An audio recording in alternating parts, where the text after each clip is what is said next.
6 of 2026 relating to the tea levy regulations 2026, and 2, legal notice number 65 of 2026 relating to the tea registration and licensing regulations 2026.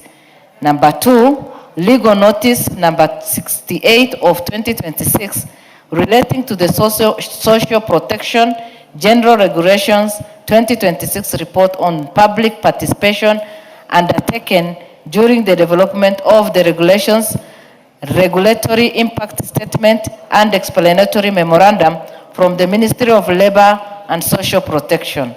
Number 3, legal notice number 69 of 2026 relating to the value-added tax amendment of rate of tax order 2026 pursuant to section 6(1) of the Value-Added Tax Act from the National Treasury, and 4, sessional paper number 5 of 2026 on the National Energy Policy 2025 from the Ministry of Energy and Petroleum to be referred to the Departmental Committee on Energy. Thank you, Honorable Speaker, and I beg to lay. Chairperson, Departmental Committee on Social Protection. Alice. Thank you, Honorable Speaker. Honorable Speaker, I beg to lay the following papers on the table of the House today, Thursday, 16th April 2026. Report on the Departmental Committee on Social Protection on its consideration of the Public Service Superannuation Scheme Amendment Bill, National Assembly Bill number 33 of 2025, and the County Assembly Pension Scheme, Senate Bill number 14 of 2024. Thank you, Honorable Speaker. Thank you. Next order. Order number 6, notices of motion. Order number 7, questions and statements. Statement request, George Gashagwa, MP Ndaragwa. George Gashagwa, statement stayed. Ekwam Nabwin, member for Turkana South. Ekwam Nabwin. Question stayed. Statement responses.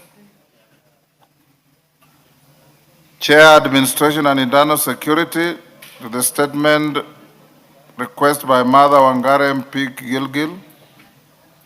Tongoyo, you are ready? Yeah, I do.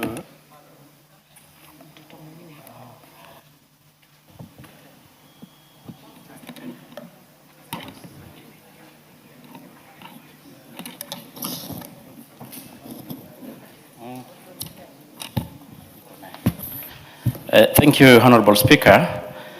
In response to regarding circumstances surrounding the death of a minor at Girgil Hills Academy being sought by Honorable Mother Wangari, I want to respond as follows. On the 27th March 2026, a report was launched at Girgil Police Station by the principal of the Girgil Academy, Hills Academy, Mr. Joseph Dhuko Kihato. The report indicated that around 11 a.m., a 3-year-old playgroup learner, Master Vice Leslie, had been found drowned in a school fish pond.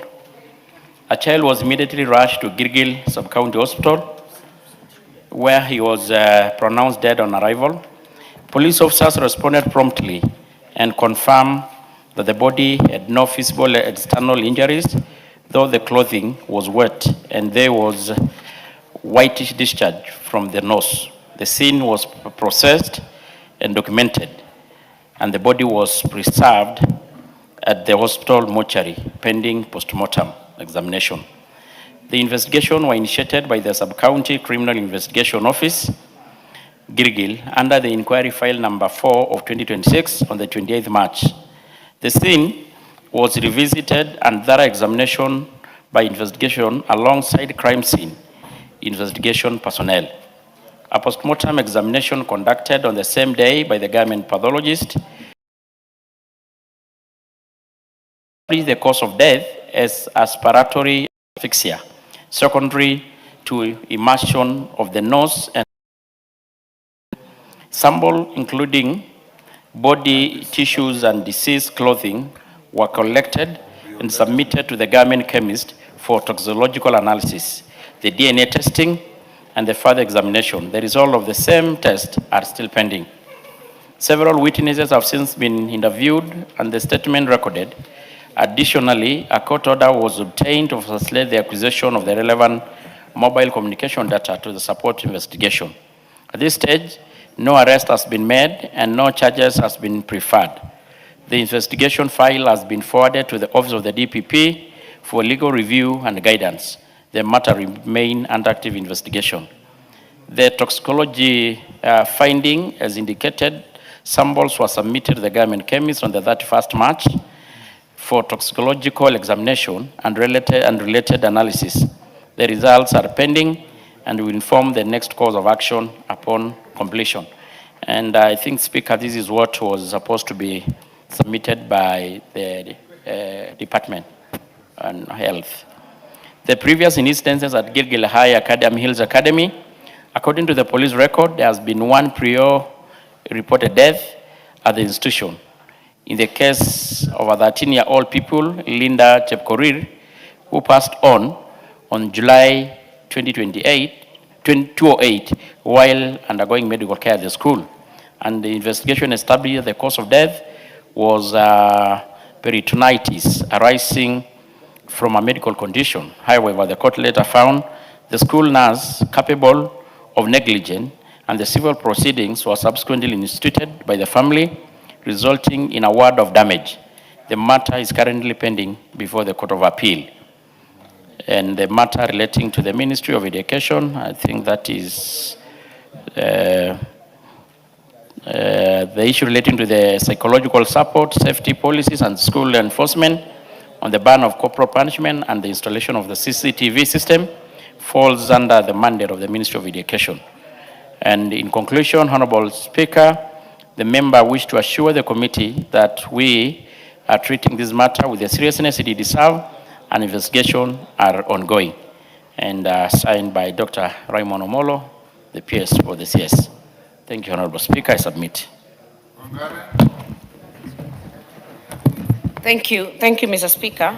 As I appreciate the chair because I've been following this matter, but I want to ask a few questions on the same case, Mr. Speaker. Number one is, could the committee or the PS confirm if or not the family was allowed their own pathologists during the post-mortem? Secondly, Mr. Speaker, we have a problem with this toxicology because, and this not just on this case, Mr. Speaker, I've raised it before, because Nakuru does not have a government chemist, and we end up taking our samples all the way to Nairobi, to Mombasa, or to Kisumu. And Mr. Speaker, I feel like the ministry does not prioritize the issue of testing, and this also applies on sexual and gender-based violence cases, Mr. Speaker. Because I remember there's a case I followed in 2023, it took almost a year for the DNA results to come out. So if the samples were transmitted on 31st, Mr. Speaker, why is it already 2 weeks, Mr. Speaker? Why is the result not out, and when do we expect them out? Because as the statement says, it will inform the next course of action of this investigation. When do we expect the toxicology results, Mr. Speaker? Tongoyo. Speaker, I may not have a certain specific date, but to remind our Speaker again, that was a part I think largely was supposed to be handled by the Committee on Health. Yeah. I gave to you and Education. Even Health. You remember yesterday in the afternoon, we talked even about, I think Pauline was to respond on behalf of Nyikal. Is Chair Health here? Yes. Dr. Nyikal, I know is bereaved. Where's Dr. Bukose? Is he still a member of that committee? Okay, seems not, Honorable Speaker, but again, I think I can still able to say that it was indicated in the report. The toxicological report, I think, was not yet Yes. concluded. Okay. That is the question. Yes, Wangari? Yeah. Mr. Speaker, I hear the chair, and the reason I'm pushing on this is because even in the statement that he has just read, it says that the investigation cannot proceed until the toxicology report. Because, Mr. Speaker, the post-mortem results were pending this toxicology. And, Mr. Speaker, it's already 2 weeks. I think there needs to be a minimum time to get these results, because you can't keep pending the investigation and now we wait indefinite, Mr. Speaker. I am not sure which committee, but I thought being an investigation under the DCI, it is for them to follow on the toxicology, Mr. Speaker, if I understand it well. Because I remember like the one I raised in 2023, where there was a defilement, it was the DCI following that the results for DNA come out. So I still think they have a responsibility to report to the House, Mr. Speaker. Tongoyo, It's okay, Speaker. what is okay? I'm saying, Honorable Speaker, we can still push and... You know, when I directed this response, Mother had insinuated or even directly alleged of foul play. Your statement is very, very coy on this. I beg to differ, Speaker, because the postmortem is actually conclusive. Yes. And I want to read it again for record. Read. A postmortem report examination conducted on the same day by the government pathologist, one Dr. Titus Ngulungu, established the cause of death, underline, Speaker, as aspiratory asphyxia, secondary to immersion of the nose and the mouth in water. So that is actually drowning. The other were just actually issued to support the already confirmed cause of death, Speaker. It could be the cause of death. Yes, But actually. what caused the child to get into the pool? That's where the crime lies. Yeah, which I think, if mother could say, the child is known to be suffering from CNS condition. Mm-hmm. Anyway, But anyway, again, I've seen yes. Melly come in. Did I see Melly come in? Yeah. Julius Melly, you have something to do with this statement. A drowning of a child in Gilgil. And I directed that while Tongoy was to tell us if there was foul play, you are to tell the House about general safety in schools. Parents give their children to schools, and schools become foster parents, and they have a duty to look after them. We cannot accept a situation where a small child is found floating in the pool alone. Somebody must take responsibility. Yes, Melly. Thank you, Mr. Speaker. Mr. Speaker, you rightly put it, that the schools and teachers are foster parents, and they have a responsibility when they take the students in. In fact, I remember at that particular time when the question was raised by Honorable Wangare, I did promise the House that I transmit the questions to the CS so that I also read it with Honorable Tongoyo in the House. So I think I'll find out from my clerk if they have brought it back so that I can be able to, because it was supposed to be ready by 2 weeks since Honorable Wangare raised. On Tuesday afternoon? Yes, Honorable Speaker. Thank you. Wangare, can we? Yes? Toxicology, Speaker, let me make effort and have it also ready on Tuesday. Yes. The toxicology, the DNA, and the other toxicology from the government chemist. Yes. Yes. You see, like I said, asphyxia Yeah. is a sudden deprivation of oxygen. True. Right? True. Then you're talking of, it's a secondary to an immersion of the nose and mouth in water, Yeah, the drowning. which is drowning. Yeah. in law, we have a maxim that things don't just happen. Yes. Yeah. So you need to look at that. We will. Although mother confirmed to me that Yes. the child was known with some central nervous system condition. She seems to. Anyway, I will bring the. You're out of order. Point of order. Yes, mother. You know, Honorable Chair, you are definitely misleading the House, because the reason I raised this issue, Mr. Speaker, is because the family felt that there was more care that should have been taken to ensure that what happened didn't happen.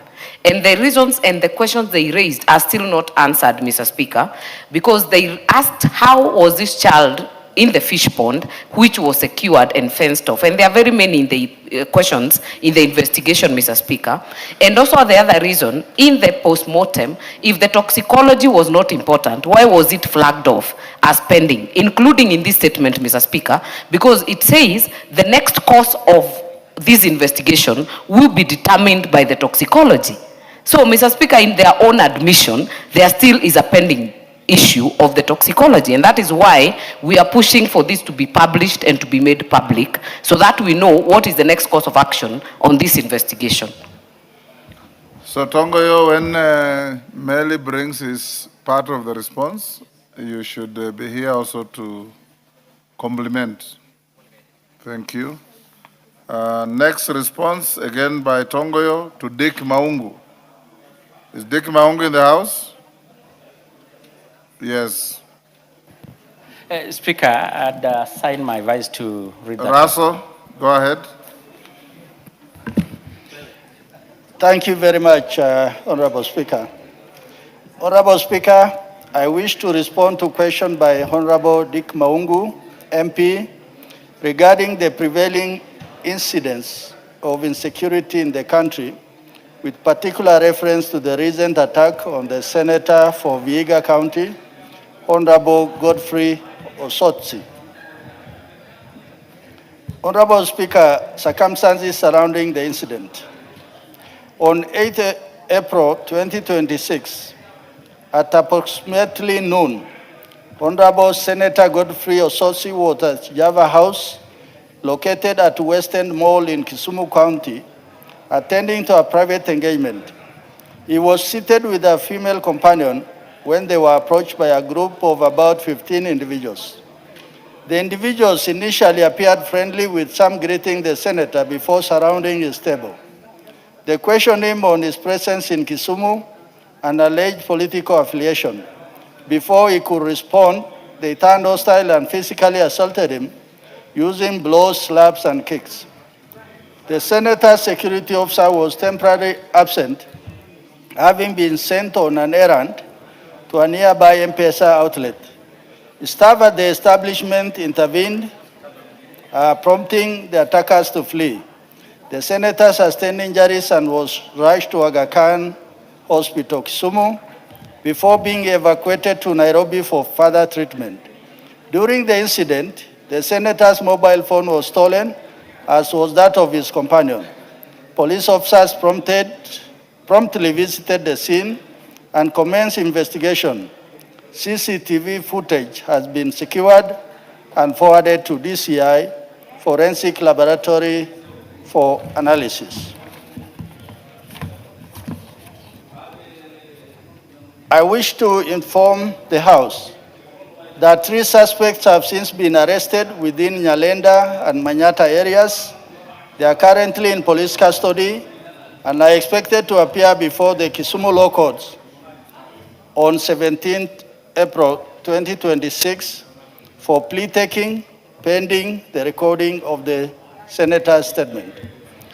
Preliminary investigation indicate that the attack was orchestrated by an organized criminal group, with early findings suggesting a political motive, given that no other patrons within the establishment were targeted.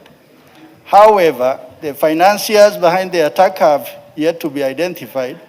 The suspects so far arrested have alleged that the woman accompanying the senator was romantically involved with one of them, and that the assault was carried out as an act of revenge The claim remains subject to further verification as investigations continue. Meanwhile, security agencies have identified efforts to apprehend additional suspects linked to the incident and to recover the stolen items. Honorable Speaker, measures being taken to curb politically instigated violence, and these many have been enumerated.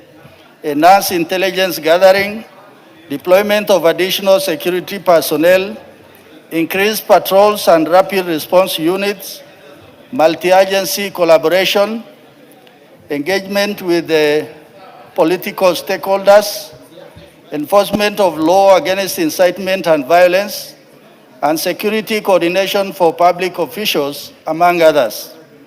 Steps taken to identify and apprehend perpetrators. Honorable Speaker, the Ministry has extended investigative and enforcement mechanisms to ensure perpetrators of such crimes are swiftly brought to justice. Among these are forensic analysis of evidence, intelligence-led operation, targeted arrest and surveillance, interagency and prosecutorial collaborations, and community cooperation. Long-term strategies to address insecurity. Honorable Speaker, beyond immediate intervention, the Ministry is implementing sustainable long-term strategies to address the root causes and recurrence of insecurity, strengthening community engagement, monitoring and mapping criminal hotspots, capacity building for investigators, public awareness and civil education, institutional reforms and coordination, early notification and preventive security planning, among others. Honorable Speaker, these measures collectively demonstrate the Ministry's firm commitment not only to responding to incidences of insecurity, but also to prevent this occurrence and addressing the underlying causes. The government remains resolute in safeguarding all citizens and ensuring that political engagement in our country remains peaceful and lawful. I thank you, Honorable Speaker. Signed by Dr. Raymond Omolo, Principal Secretary, Internal Security and National Administration. Maungu. Honorable Speaker, I beg to submit. Maungu.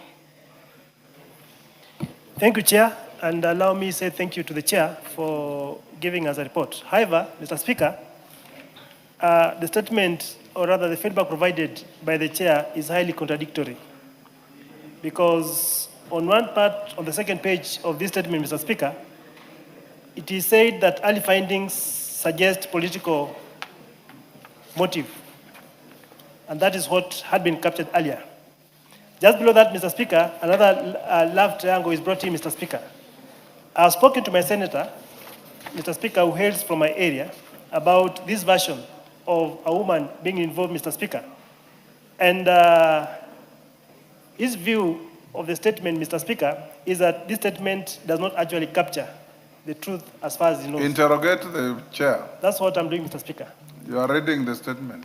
No, I'm only quoting sections of the statement, sir. Yes. Because the chair says that the senator was involved in a romantic relationship with one of the people who assaulted him. I wish to know what evidence do we have that the senator was actually involved in a romantic relationship with one of that lady. Mr. Speaker, the lady in question is known as Jennifer, a staffer of the senator who is well known to me. And the chair has not actually given us any evidence suggesting the lover of this lady who is involved in this case and the extent, Mr. Speaker, that resulted to this kind of a thing, Mr. Speaker. Secondly, Mr. Speaker, we have a challenge in this country with goonism and goons emerging all over, Mr. Speaker. Be it in funerals, be it in church services, be it in public spaces. The chairman has given steps that he thinks should be done, Mr. Speaker. And Mr. Speaker, we are approaching a very political moment in this country. But the chairman has not put it clear, Mr. Speaker. What steps are they going to ensure? Because we need to ensure safety of Kenyans, not only leaders in this house, but other Kenyans out here, because the moment we allow goons to take over our streets, the moment we allow goons to take over our places of worship, the moment we allow goons to take over restaurants and hotels, Mr. Speaker, there shall be no peace in this country. Because I believe if we allow each politician to come up with a goon, Mr. Speaker, that will be a wrong way to go. What steps is the chairman proposing that can ensure that members of parliament, leaders in the executive, common mwananchi is secured in his movement across the country, Mr. Speaker? Thank you. Thank you. Yes, Kisairo. Raso, you can take a few. Thank you, Honorable Speaker.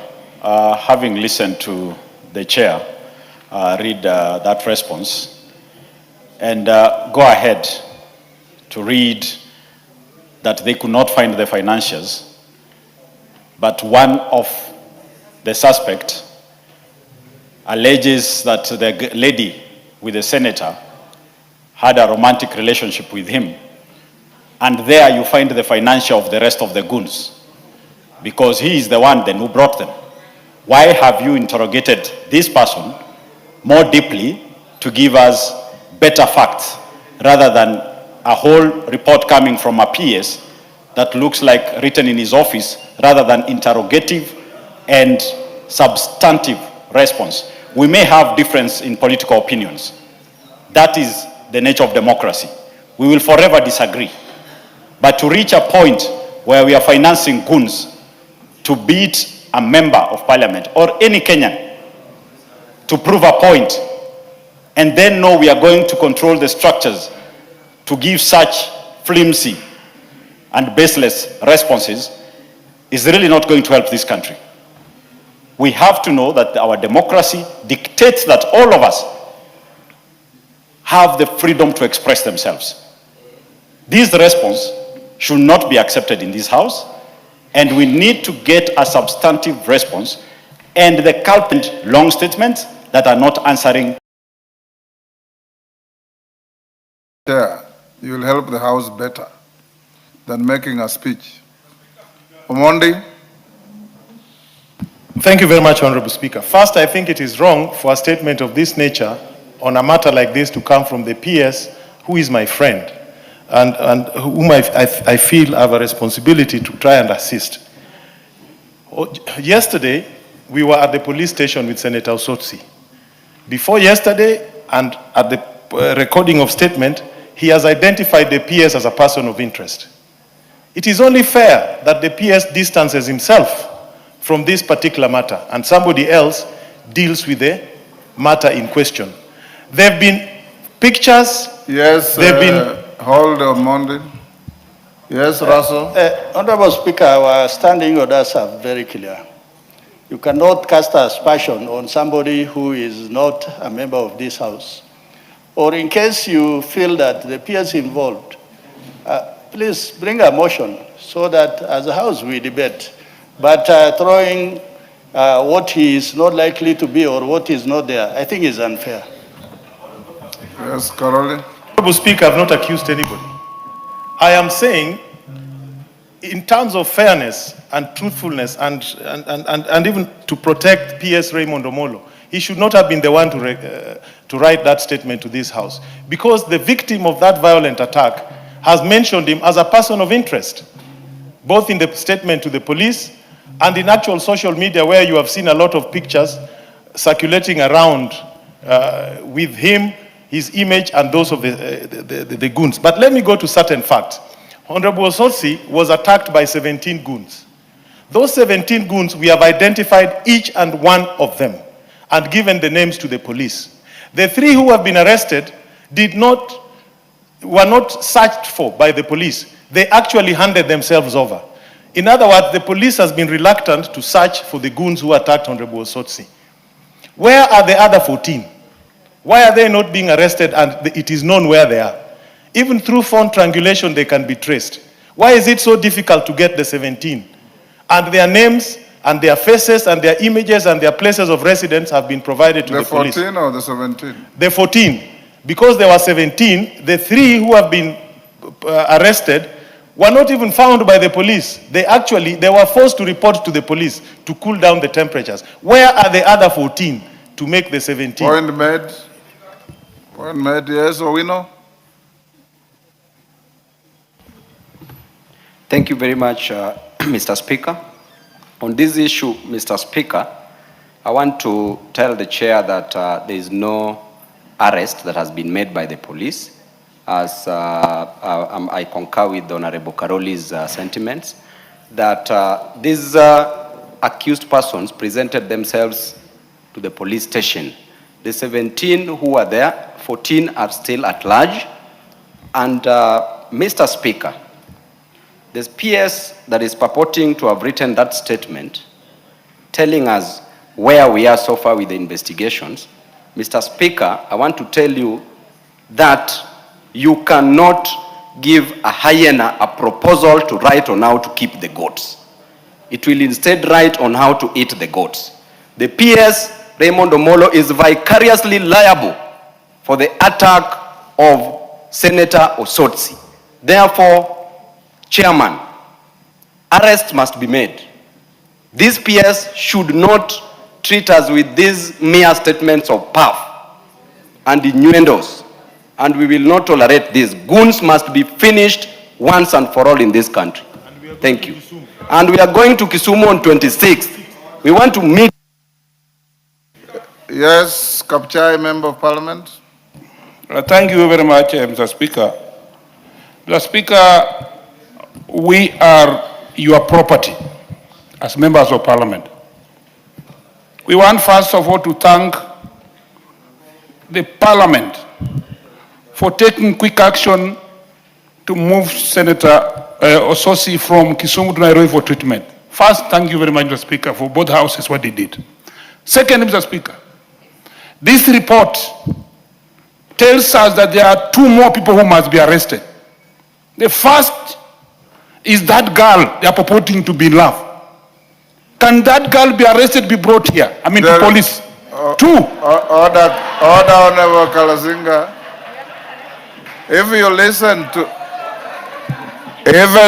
listen to Russell, to be fair to that lady, whoever she is, sitting with the senator is not an indication of being in love with the senator. The only thing alleged in the statement is that the lady sitting or accompanying the senator was romantically involved with one of the assailants. But there's no mention of the lady being involved romantically or otherwise with the senator. So go on. Thank you, Mr. Speaker. You know, Mr. Speaker, we read a lot. Before even we get this statement, we even read the bloggers of PS Omolo. The first blogger of PS said that Osotsi has been beaten because of a woman. We read, Mr. Speaker. Yes, I allow.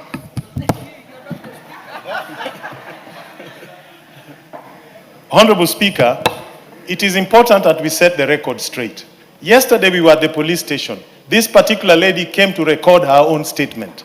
She works for Senator Osotsi, and they were meeting that morning to plan a football tournament. There is no love triangle.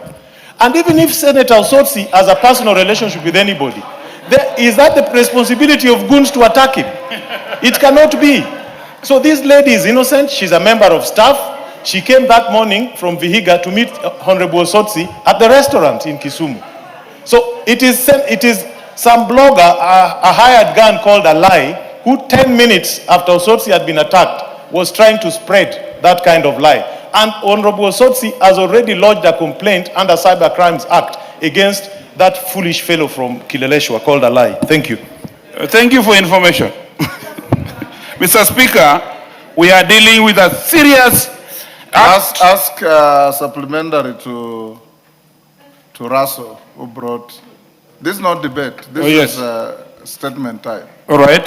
Thank you, Mr. Speaker. Yes. What I was just requesting for Chairman to add on the fact that he has given us is that actually the quantum of the report does not measure to the houses that we belong. We are serious people.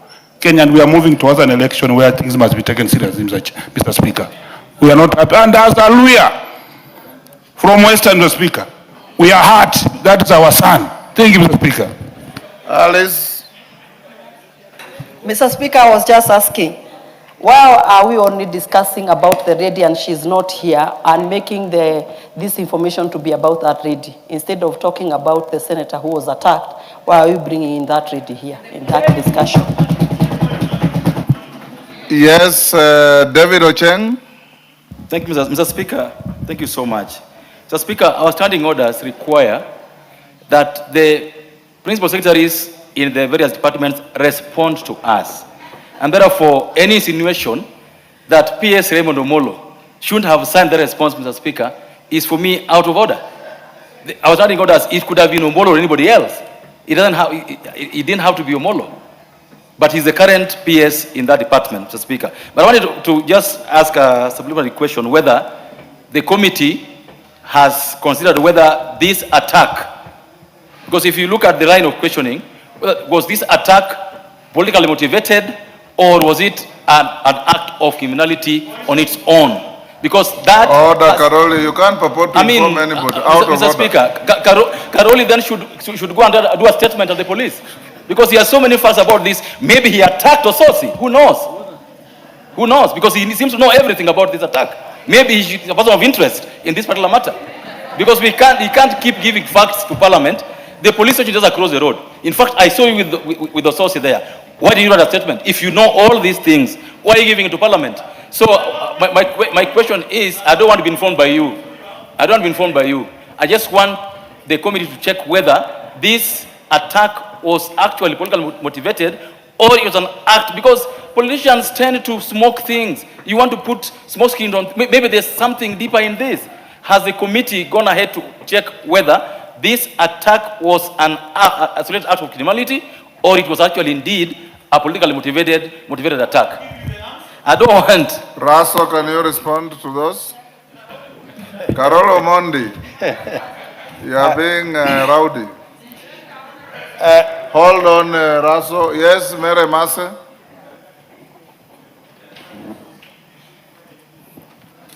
Thank you, Honorable Speaker. Honorable Speaker, whereas we condemn the attack on Honorable Senator Ososi, and we condemn any manner of goonism against any member in the strongest terms possible. But, Honorable Speaker, it is wrong for a honorable member Honorable Karasinga to refer to a girl being brought here or being taken to the police station. I want to say that let proper investigations be done. Even reference by Honorable Kalori to social media, there are all manner of allegations on social media. Let us get facts, let proper investigations be done, and that is the right route to be followed, without making allegations a reference to media. A lot of things are said about us on social media. You cannot rely on what we see on social media about anybody. Thank you, Honorable Speaker. Go on, Raso. Thank you very much, Honorable Speaker. Honorable Speaker, it is clarified by the department that this matter is under investigation. And Honorable Karoli and others, they appear to be loaded with information. As good citizens and leaders, you should record a statement instead of harboring it within yourself. Honorable Speaker, I think there are two things coming out. One, the department said they suspect this is hooliganism and also it is politically motivated. The issue of romance is just, by the way, because they said one of the suspects that this could be spouse or fiancé or something like that. There's some relationship. Honorable Speaker, what we wish to promise the House is on Tuesday we are meeting the minister as a committee. And those who have enough information and they want to prosecute this matter further because already there is a criminal culpability that is going on in terms of investigation. But in terms of asking the minister deeper question in terms of safety of leaders, in terms of safety in public places, I think we should come forward and put questions to the minister. Finally, within this report, they have said that they are doing forensic analysis because the CCTV footage is also out there. Thank you, Honorable Speaker. Yes, Maungo. Yeah, thank you, Mr. Speaker. Speaker, I've carefully listened to the feedback from the chair, but I wish that you direct that, Mr. Speaker, what has actually been captured to me is not satisfactory. I therefore request, Mr. Speaker, through your indulgence, that the chairman comes back with a substantive feedback after having summoned the people involved. I've had my good friend Wakili seems to have more information, equally be summoned for the same committee to ensure that we are able to gather as much information as possible, Mr. Speaker, about the same. Secondly, Mr. Speaker, as it comes to respond to the same, Mr. Speaker, there's something that I'll wish, because tomorrow I may be attacked. It will be unfair they bring in a woman just because I was sitting in a restaurant with a lady, Mr. Speaker, and I'm accused to having been involved in some misdemeanor. So we have a pattern in this country that whenever a leader, an issue happens, the name of a leader is dragged in, Mr. Speaker. Mr. Speaker, on that given day, just to bring you to speed, an hour after, social media was awash with the same allegations that I've seen captured on this, Mr. Speaker. And to me... Avoid the temptation to use social media as a source of information. If you ever, once in a long while, I look at social media, and it's just angry and reckless exchanges between people. It's hardly anything to go by. That's true, Mr. Speaker. I appreciate the advice, but it's also a reality that social media is with us today, Mr. Speaker. Yes. And it helps us to communicate, and it's a medium of communication. So those are... I led a delegation to India 3 months ago. Yes. While I was in India meeting the Prime Minister of India, some hooligan was posting on social media here that I was dead. Am I dead? I'm still here.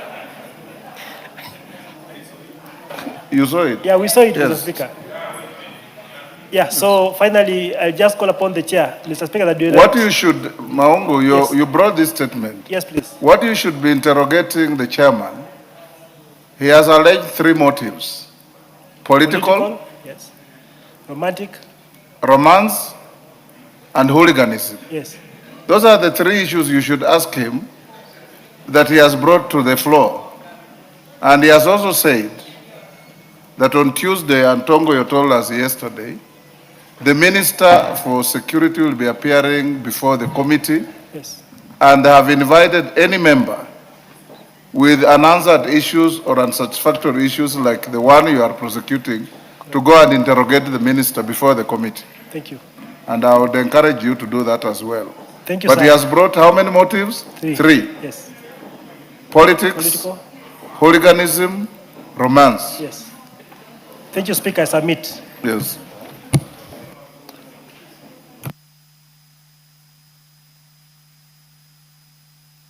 Area, are you ready to respond to Ojambo Undo? Is Undo in the house? Undo is always here. He's always here. That and I today don't is see not. him, he must be having a legitimate reason for not being here. Let's So- give him space. You will respond on Tuesday. Thank you, Honorable Speaker. Transport and infrastructure, GK, are you in the house? Are you ready to respond to Protas Akuja? Member for Loima, is Akuja in the house? Go ahead.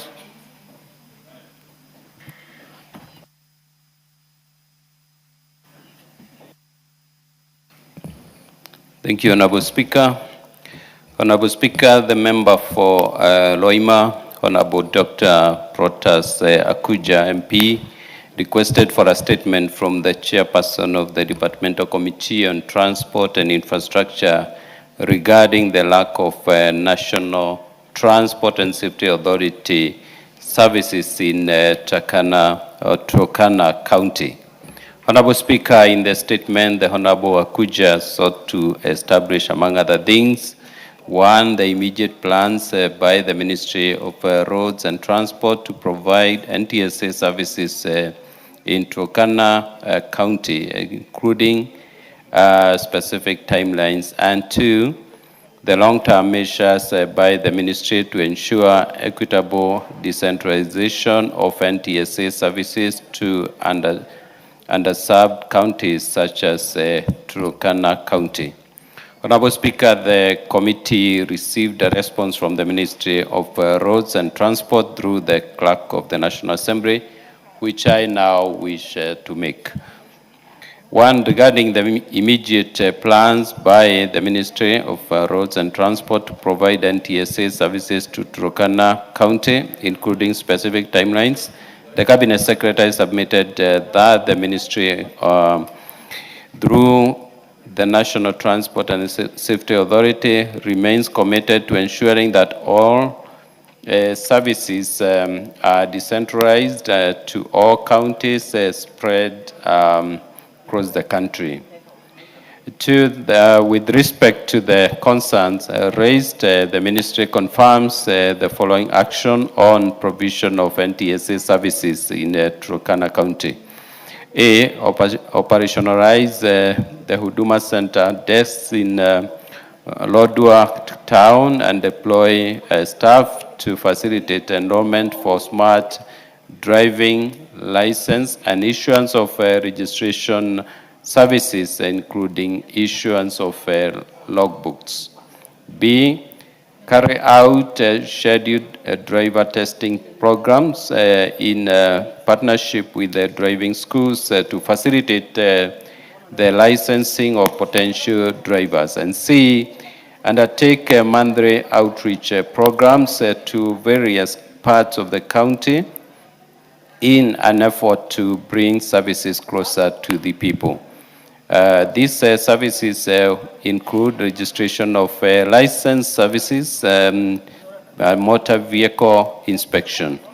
The authority has budgeted the procurement of 2 mobile inspection trucks within the county.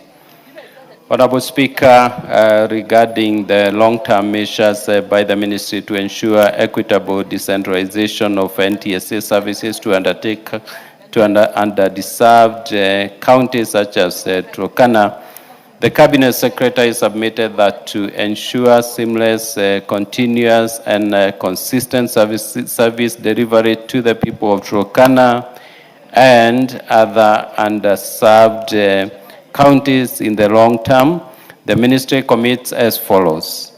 A, that the authority will progressively deploy staff and operationalize its desks in all the 54 Huduma centers across the country to offer registration and licensing services. And these are some of the core services required by the people. And to actualize this, the ministry will prioritize the budgetary review to allocate funds for implementing these requirements in the next financial year, that is 2026 to 2027, through engagement with the National Treasury. And B, that it shall engage county governments of the affected areas and the national government to facilitate identification and allocation of parcels of land and or procurement of office space for service delivery. The authority is already in discussions with the counties of Narok, Taita Taveta, Kericho, Garissa to actualize this plan, and the engagements are at an advanced stage. And C is a commitment to actualize decentralization of motor vehicle inspection and driver testing. The authority developed a concept note on the model MVI and Driver Testing Center of Excellence for 7 counties, which has already been uploaded in the Project Implementation Management Information systems. And the authority will continue engaging development partners to extend the services to other counties, as has been done in Thika Makongeni Center, where Honorable Alice, who is consulting in loud tones, represents, and the Coney Road Inspection Center. D, that the authority shall deploy enroll kits for personalized and registration of potential drivers across the country through the private-public partnership with Kenya Commercial DK, Bank. too long, summarize. I'm almost done, Honorable Speaker, two paragraphs to go. CE, that pursuant to legal notice number 13 on the traffic motor vehicle inspection rules 2026 dated 13th February 2026, the regulatory framework empowers NTSA to conduct and oversee vehicle inspection across all categories, ensuring that both public and private fleets meet uniform roadworthiness and safety standards. By licensing private inspection centers and deploying mobile units, the system decentralizes access to inspection services, particularly in underserved regions. And lastly, Honorable Speaker, this approach ensures accountability, reduces accidents, and promotes equitable service delivery nationwide. It bridges geographic and resource disparities, supports local economic activity, and guarantees that statutory compliance and safety benchmarks are consistently enforced for vehicles transporting citizens, goods, and services. Thank you, Honorable Speaker. I submit.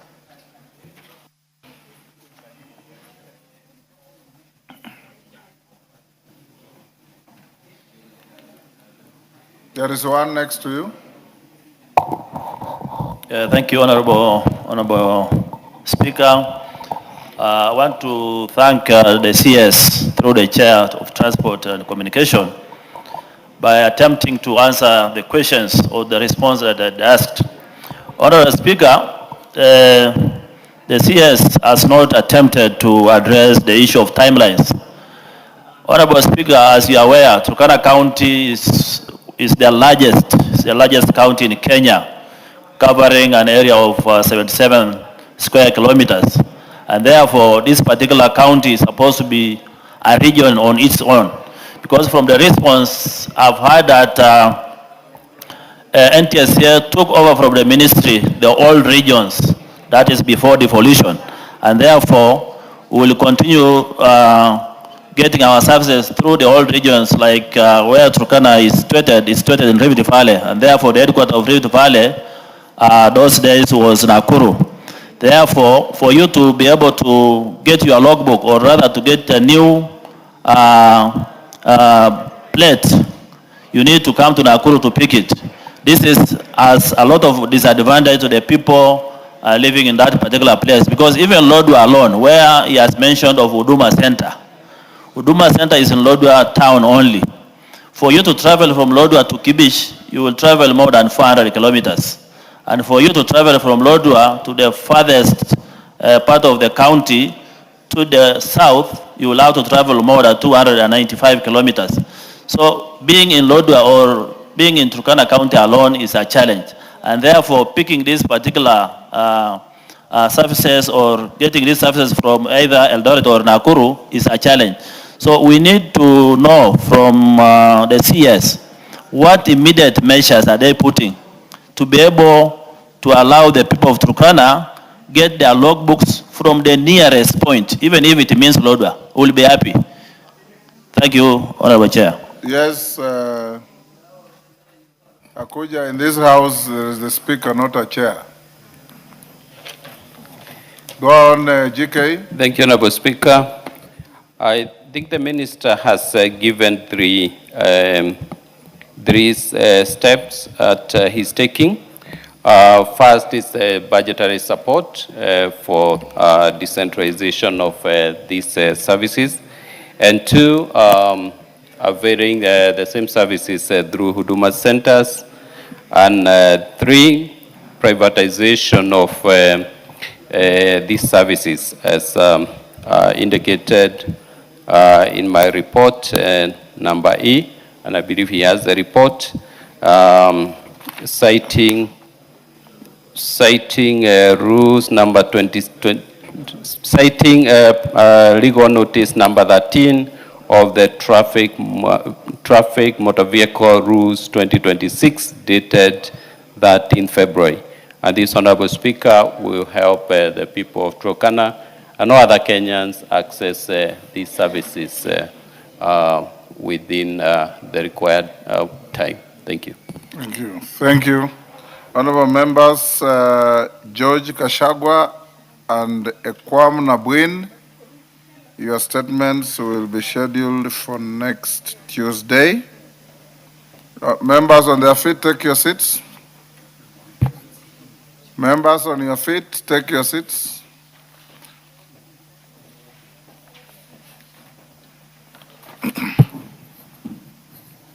Honorable members, allow me to recognize students from the University of Nairobi, my university. I wish to acknowledge the presence of a delegation of 54 students from the Department of Political Science and Public Administration in the Faculty of Arts and Social Sciences at the University of Nairobi who are seated in the public gallery. The students who are led by Ms. Esther Njoki, lecturer in the Department of Political Science and Public Administration, are visiting the National Assembly to learn from the legislative and administrative processes within Parliament and gaining practical experience on governance, institutional operations, and interface between theory and practice in public administration. Honorable members, on my behalf and on behalf of the National Assembly, I welcome them to the National Assembly and wish them a fruitful and inspiring visit. Thank you. Honorable members, you may also notice that we have a supplementary order paper and we'll proceed with business as follows. We are not done with the statements yet. We still have the majority leader to give their Thursday statement, but that will come later. We'll do order number 8, which should not take any more than 5-10 minutes. After order number 8, which is the precursor to orders number 14, 15, and 16. So after order number 8, we'll proceed straight to orders number 14, 15, and 16. These 4 orders should not take us more than an hour. It is a validation of a direction that has already been given and is being implemented on reducing the load of cost of fuel to the public by reducing VAT from 16 to 8%. So I encourage members to be responsible and patriotic and deal with this matter to lift the load from our citizens. So we call out order 8, which once we finish, we go straight to orders 14, 15, and 16. Order number 8, motion. Hold that. Yes, Bakali. Yeah, Honorable Speaker, thank you. Honorable Speaker, I just wanted to request you to allow a few of us to say something to the students. Just speak for yourself. Oh, thank you so much, Honorable Speaker. Yes. Honorable Speaker, I want to take this opportunity to join you to welcome the students of the University of Nairobi. Yes. For coming to this house and see what we do. Yes. Some of us were there many years ago, and we want to assure them that in a few years they can be where we are, seated here serving Kenyans. So most welcome and work hard. Make sure you work very hard in your studies, and the future is very bright for you. Please remain focused and committed. Thank you so much, Honorable Speaker, for the opportunity. Maungu, did you also go to the University of Nairobi? Not really. Kenyatta University. What do you mean not really? Either you did or you didn't? You know, there's, okay, let me just be cool on the same. Mr. Speaker, I wanted to seek your indulgence on a matter. 2 weeks ago, Yes. I raised a statement with regard to SGR in Luanda station, and the chairman transport committed to give the feedback today. It's now 2 weeks, and I didn't hear him talk on the same. GK, can you do that on Tuesday in view of the direction I've given? Yes, Honorable Speaker, we'll be able to do it. Dick Maungu, can we do on Tuesday? Obliged. Thank you. Yes, Farah Malim. Yeah, I want to encourage, I was a student in University of Nairobi also. I want to encourage the students from the University of Nairobi, particularly in the Department of Government, that this is a serious business. In the developed world, Mr. Speaker, people who go and people who do political, Mr. Speaker, protect me from Gikaria. From this MKU graduate. Yes. Mr. Speaker, in the developed world, the people who go to do political science, history, literature, arts are the top students in the classes. They are the top because these are supposed to be the thinkers, they're supposed to be the politicians of the future, they're supposed to be taking care of a nation. Actually, they say law is a trade, and medicine is a trade also. So what I'm trying to say is that, young men, welcome to this business. And I also want to tell you one thing. Was George Bernard Shaw or Winston Churchill who said, if you are 20 and you are not a socialist, then you have no heart. But if you are 40 and you are still a socialist, then you have no head. And the idea is basically to talk about this idealistic thing and pragmatism. So you have to understand that all is not about pragmatism, idealism and talking lofty and talking very lofty and the rest of it, as if fixing a government is like a small show where you can say all the good things and all the good things will be delivered like manna. There is a process, so young people have to understand there is a business. And the worst business young people can get involved in is to make their own country a failed state. A failed state. There is no solution to a failed state. When you become a failed state, you become like DRC, you become like Somalia, the way it will take you 40 years to come back together to normalcy. So always protect the center, and at the same time, make sure that we also bring in these people who are studying political science into governance because they are the best at that field. Thank you, Mr. Speaker. Order number 8, Majority Leader. Order number 8, motion, reduction of publication period of a specified bill. Thank you, Speaker. Thank you very much. Let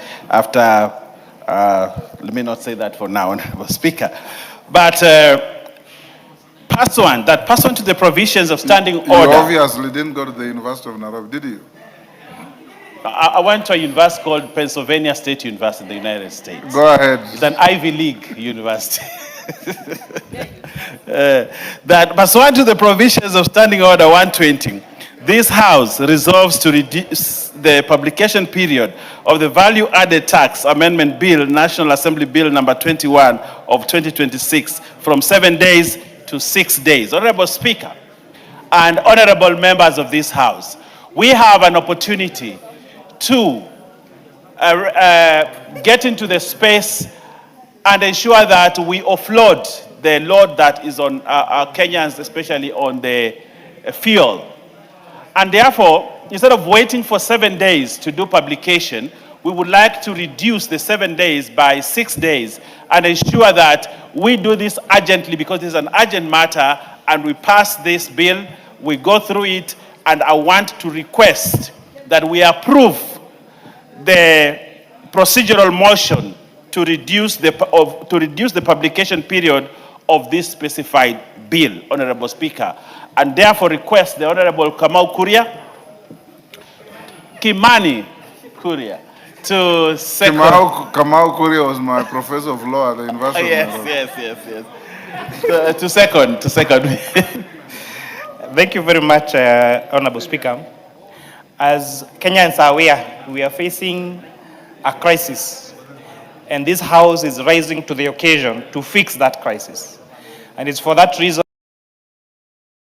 to reduce VAT on fuel from 6% to 8%, and that is why we want to reduce this publication time for this particular bill so that we can fasten Kenyans, Honorable Speaker. And if you allow me to also take this opportunity to welcome the students from the University of Nairobi and to also encourage them in the coming elections to participate in elections by vying, by supporting the candidates of their choice so that they can start earning the experience that they need. With that, I beg to second, Honorable Speaker. Members on their feet, take your seats. Members on their feet, take your seats.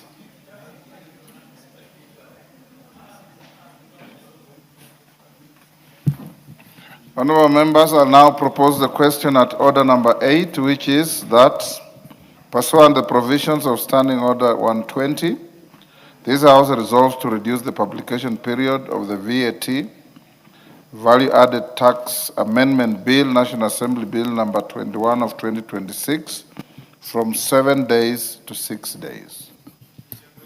I put the question. Honourable members, I'll now put the question at order number 8, which is that pursuant to the provisions of Standing Order 120, this House resolves to reduce the publication period of the Value-Added Tax Amendment Bill, National Assembly Bill number 21 of 2026, from 7 days to 6 days. As members of that opinion say aye. Aye. Do those of the contrary opinion say nay? The ayes have it. Next order.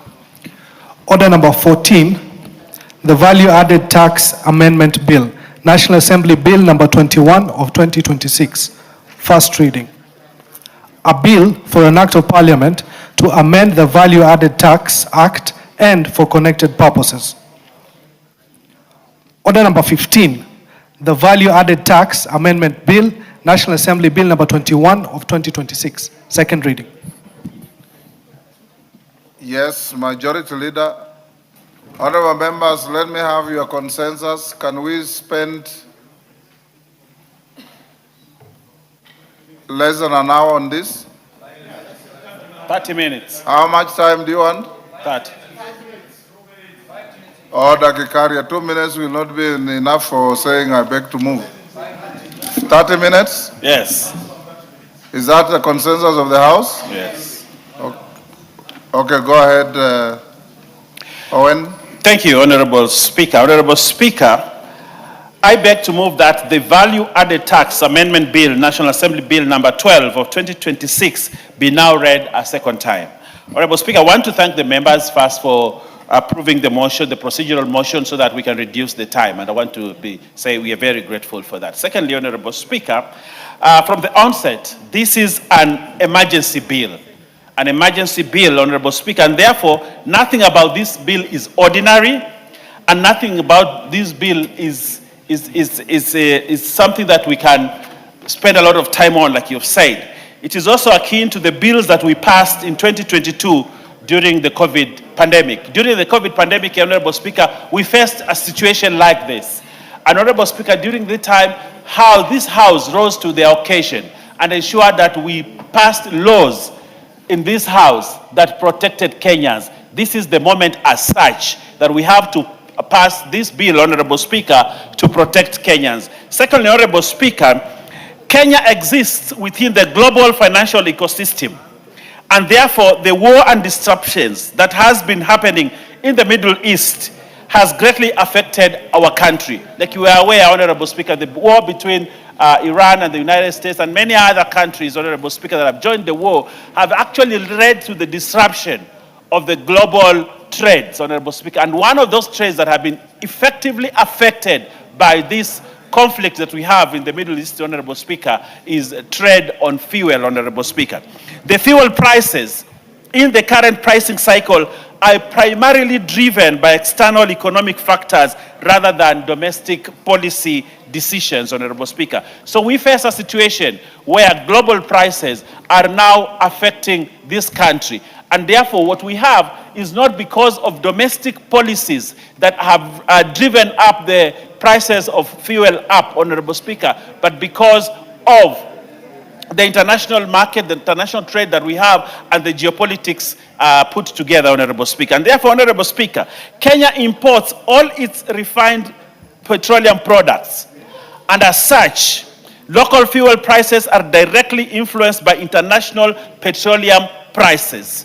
Our petroleum prices, Honorable Speaker, have been influenced by the international petroleum prices. So the pump prices that we see, Honorable Speaker, have been affected by this, and therefore, as a House, we are called upon to rise and help Kenyans reduce this load. The effect of these factors has resulted in a significant increase in the landed cost of fuel, which is ultimately reflected in pump prices borne by Mwananchi, Honorable Speaker. You and I, Honorable Speaker, if you go to the pump today, you see we've been affected by that, and many other Kenyans, Honorable Speaker, all Kenyans have been affected by this. And the ripple effect of this, Honorable Speaker, is that many other prices of other things, Honorable Speaker, will be affected.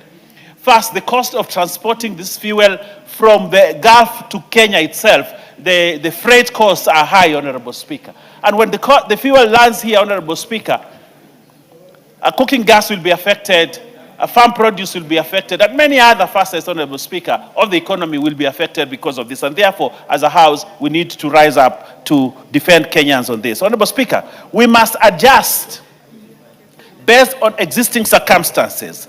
Global petroleum prices increased sharply between February and March 2026, significantly raising the base cost at which Kenya imports fuel. Petrol rose from $686.53 US per metric ton in February to US $973.39 per metric ton in March, Honorable Speaker. Honorable Speaker, diesel rose even more sharply from US $637.76 to US $138.78, while kerosene increased from US $681.20 to US $1,512.68 per barrel, Honorable Speaker. This data clearly shows that diesel and kerosene prices more than doubled, while petrol recorded a substantial increase.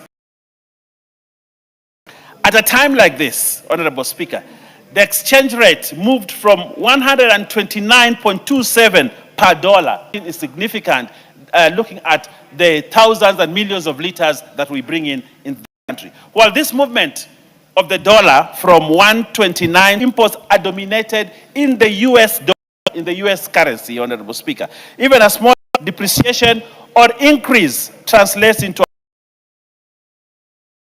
terms. Honorable Speaker, the effect of rising international prices of petroleum products.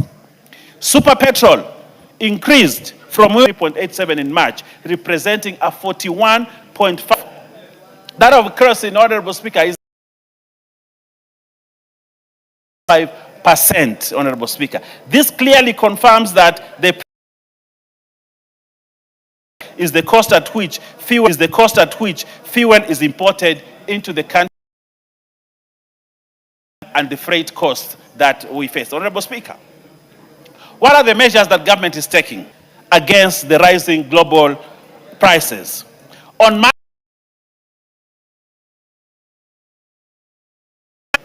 published legal notice number 69 of 2026 at emergency adjustment of taxes to cushion customers. This legal notice reduced VAT on fuel products from 16 to 13%. The allowed parameters of the value to 13%. The allowed parameters of the value added tax.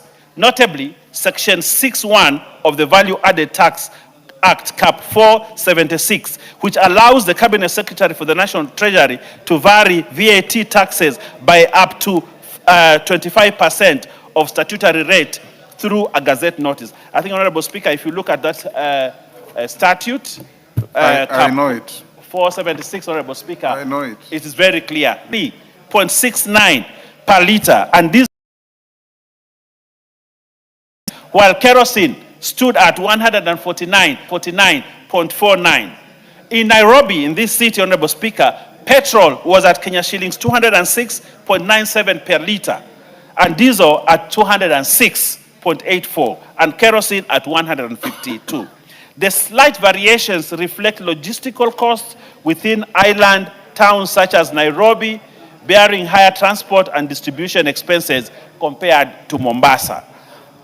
Honorable Speaker, additionally, the government provided support through the Petroleum Development Levy, with Kenya shillings 6.2 billion from the fund to stabilize prices. The impact of these interventions has been significant. Without the Petroleum Stabilization Fund, Honorable Speaker, subsidy and the VAT adjustment, pipe prices would have been considerably very high and hurting this economy, Honorable Speaker. Because the petrol, which was at 206.97 per litre, would have risen to Kenya shillings 217. Diesel would have increased from 206 to 236, while kerosene would have ranged from 152 to 267. Honorable Speaker, these are not marginal differences. They represent substantial relief to households and businesses across the country. Honorable Speaker, what is the objective of this bill? Why are we moving this bill, and why are we doing it in such speed, Honorable Speaker? Despite these commendable interventions, the pressure at the pump is still being felt and is still very high. Having exhausted the provisions of Section 6 of the Value Added Tax Act, we are now left with the option of an amendment bill. And that's why today I hold this amendment bill so that we can adjust the value added tax beyond the margin of 25% allowable in that section. It is therefore necessary for this House to take additional steps of enacting this legislation that will help to cushion Kenyans, Honorable Speaker. Therefore, Honorable Speaker, this bill seeks to amend Section 5 of the Value Added Tax Act, Cap 476, to reduce the rate of VAT on petroleum products from 16% to 8%. Honorable Speaker, to 8%, Honorable Speaker. Additionally, Honorable Speaker, this reduction will be in effect for a period of 90 days from the date of coming into effect of this act, Honorable Speaker. And I think if we work as hard as you have asked to do, Honorable Speaker, it could come into effect from tomorrow, so that we can cushion Kenyans from the vagaries of the price distortions, Honorable Speaker. Honorable Speaker, apart from the reduction of the VAT on petroleum products being in effect for 90 days, the bill also empowers the Cabinet Secretary to extend the operation of these measures beyond the prescribed 90 days through a Gazette notice, Honorable. So if this crisis continues past the 90 days, Honorable Speaker, the Cabinet Secretary will also have powers to extend the provisions of this bill for another 90 days, Honorable Speaker. Honorable Speaker, this reduction would translate into direct and tangible relief to consumers who are now asking for an opportunity like this so that they can enjoy lower prices, Honorable Speaker. It is noted that these measures lowers the price of the super petrol by Kenya shillings 9.37, Honorable Speaker, per litre, and diesel by Kenya shillings 10.21 per litre. These are meaningful reductions that will ease the burden on households, reduce transport costs, and lower the cost of essential goods and services across the economy. As I conclude, Honorable Speaker, this is why at the beginning I said that this is emergency tax measures that we must take, Honorable Speaker, to cushion Kenyans. And they need to be considered with the seriousness that they deserve, Honorable Speaker. It is only through the approval of this bill that Kenyans can fully benefit from this enhanced relief. I therefore urge honorable members to appreciate that this is not just a policy proposal, but a necessary legislative step that we must take to arrest the situation that we are in now and help Kenyans, relieve Kenyans from the pain of going to the pump, Honorable Speaker. And therefore, having said all these many things, Honorable Speaker, I beg that the bill be approved by this House as I move and request the Honorable Kuria Kimani to second so that we can give Kenyans relief at the pump. Honorable Kuria Kimani. Honorable Kuria, not Kamau. You know, it is this lady who keeps on confusing me here. Kuria Kimani, the able chairman of Finance and Planning, and the deconstructor of liars. I'm getting more educated, Honorable Speaker. I thank you, Honorable Speaker, and I beg to move. Asante, Mheshimiwa Spika. Unajua kiongozi wa wengi anaashiria jambo ambalo lilikuwa mahali siku ya jana, lakini tusiende kwa hayo. Mswada huu, Mheshimiwa Spika, ni muhimu sana wakati huu kwa sababu utalenga kusaidia wananchi moja kwa moja katika kukabiliana na gharama ya juu ya bei ya mafuta. Ni wajibu wa bunge, hususan bunge la taifa, kuhakikisha kuwa sheria zinasaidia wananchi wakati wa changamoto kama hizi. Mheshimiwa Spika, sababu kuu ya kudhamini mswada huu ni kupanda kwa bei ya mafuta ambayo imekuwa mzigo kubwa kwa wananchi. Ni muhimu kuelewa, Mheshimiwa Spika, kupanda huku hakujasababishwa na sera ndani ya nchi pekee, bali kwa kiwango kikubwa kinachangiwa na hali ya soko la kimataifa. Kenya hununua mafuta kutoka nchi za nje na hivyo bei zake hutegemea bei za dunia pamoja na thamani ya dola ya Marekani. Hii ina maana kuwa tunapoona bei ya mafuta inapanda, mara nyingi sababu iko nje ya mipaka ya nchi yetu. Mheshimiwa Spika, kati ya mwezi wa Februari na Machi mwaka huu wa 2026, dunia ilishuhudia ongezeko kubwa la bei ya mafuta. Petroli ilipanda kutoka dola 686 hadi dola 973 kwa tani moja. Dizeli ilipanda kwa kiwango kikubwa zaidi kutoka dola 637 hadi dola 1388. Huku mafuta ya taa ikiongezeka zaidi kwa dola 681 hadi 1512. Hii inamaanisha wazi kuwa gharama zimeongezeka kwa kiwango kikubwa sana ndani ya muda mfupi, hali ambayo imeathiri nchi nyingi na sio nchi ya Kenya peke yake, nchi mingi katika ulimwengu wote. Kwa hivyo, Mheshimiwa Spika, wakati huo dhamani ya shilingi yetu ilipungua kiwango kilinganishwa na dola Marekani kutoka shilingi 129 na senti 27 kwa dola mwezi jana hadi shilingi 180 na senti 8. Ingawa huku tofauti ya dola hii inaonekana kidogo mno, athari yake kwa bei ya mafuta ni kubwa sana, ile tunaita kwa Kiingereza the spill effect. So Mheshimiwa Spika, matokeo ya mabadiliko haya yote yanaonekana moja kwa moja katika gharama ya kuingiza mafuta nchini. Petroli iliongezeka kwa zaidi ya shilingi zaidi ya asilimia 41, diesel kwa karibu asilimia 69 na mafuta ya taa kwa zaidi ya asilimia 105. Kwa hivyo ni juhudi gani ambazo tunafaa kufanya kuhakikisha kwamba bei ya mafuta imeweza kwenda chini? Jambo la kwanza, Mheshimiwa Spika, ambalo limeangaziwa ni kutumia zaidi ya bilioni 6.2 kupitia hazina ya uimarishaji wa mafuta, ile tunaita kwa kimombo Petroleum Stabilization Fund. Kwa hivyo ni vizuri kueleza Wakenya tayari shilingi bilioni 6.2 zimeweza kutumiwa tayari kuweza kupunguza athari ya bei ya mafuta isiweze kuwa juu zaidi. Juu ya hao, Mheshimiwa Spika, tuliona siku ya juzi waziri wetu wa fedha akifanya kupitia gazette notice kupunguza ile VAT ushuru ambao ulikuwa kwa mafuta kutoka kwa 16% hadi 13%. Na ni vizuri tueleza, Mheshimiwa Spika, hii ni kwa sababu tumewezesha kupitia kanuni zetu za bunge kumpa mamlaka waziri kupunguza VAT but kwa kiwango tu cha 25%, na kwa hivyo waziri hangeweza kupunguza VAT kwa asilimia nyingine zaidi kuliko hivyo bila idhini ya bunge.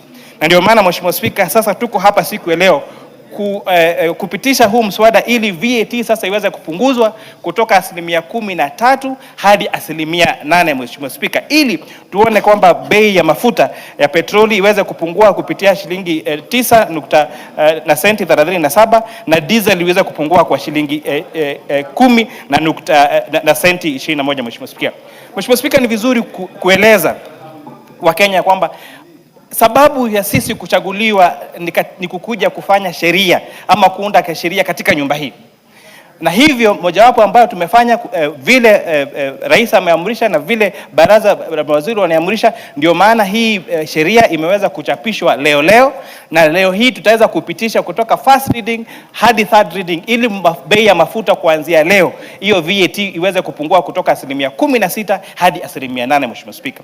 Na ni vizuri kueleza pia ya kwamba sisi kama viongozi tunajua, ama kama coalition ambao ilichaguliwa na raia, tunajua jinsi ya kukua na solution ama suluhu ya mashida ya nchi yetu ya Kenya.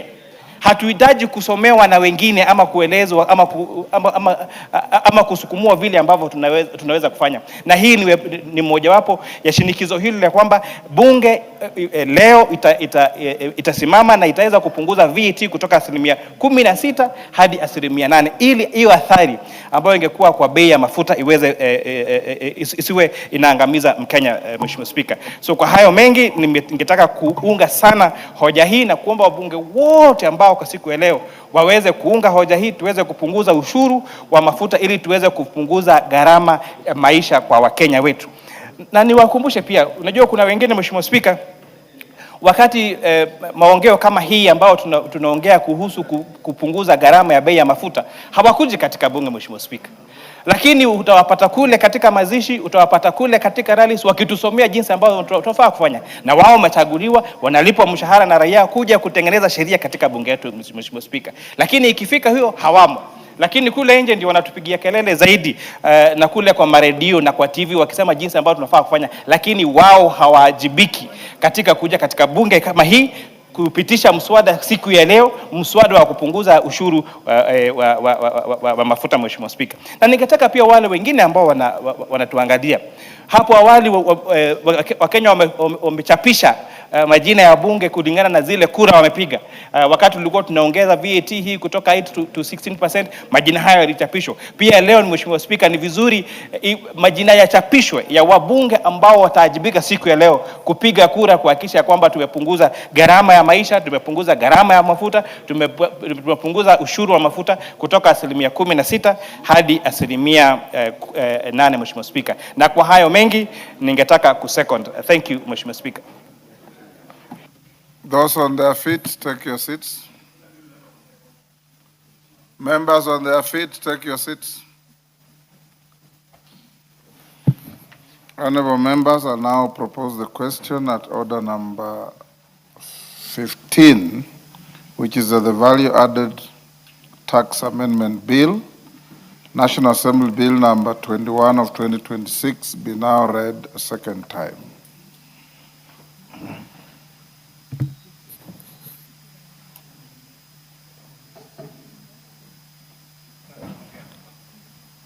Makali Mulu.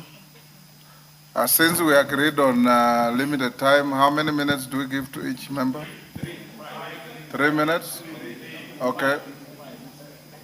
3 minutes, Makali. Yeah, thank you, Honorable Speaker. Honorable Speaker, I do stand to support this bill, the bill for reducing VAT from 16 to 8%, Honorable Speaker.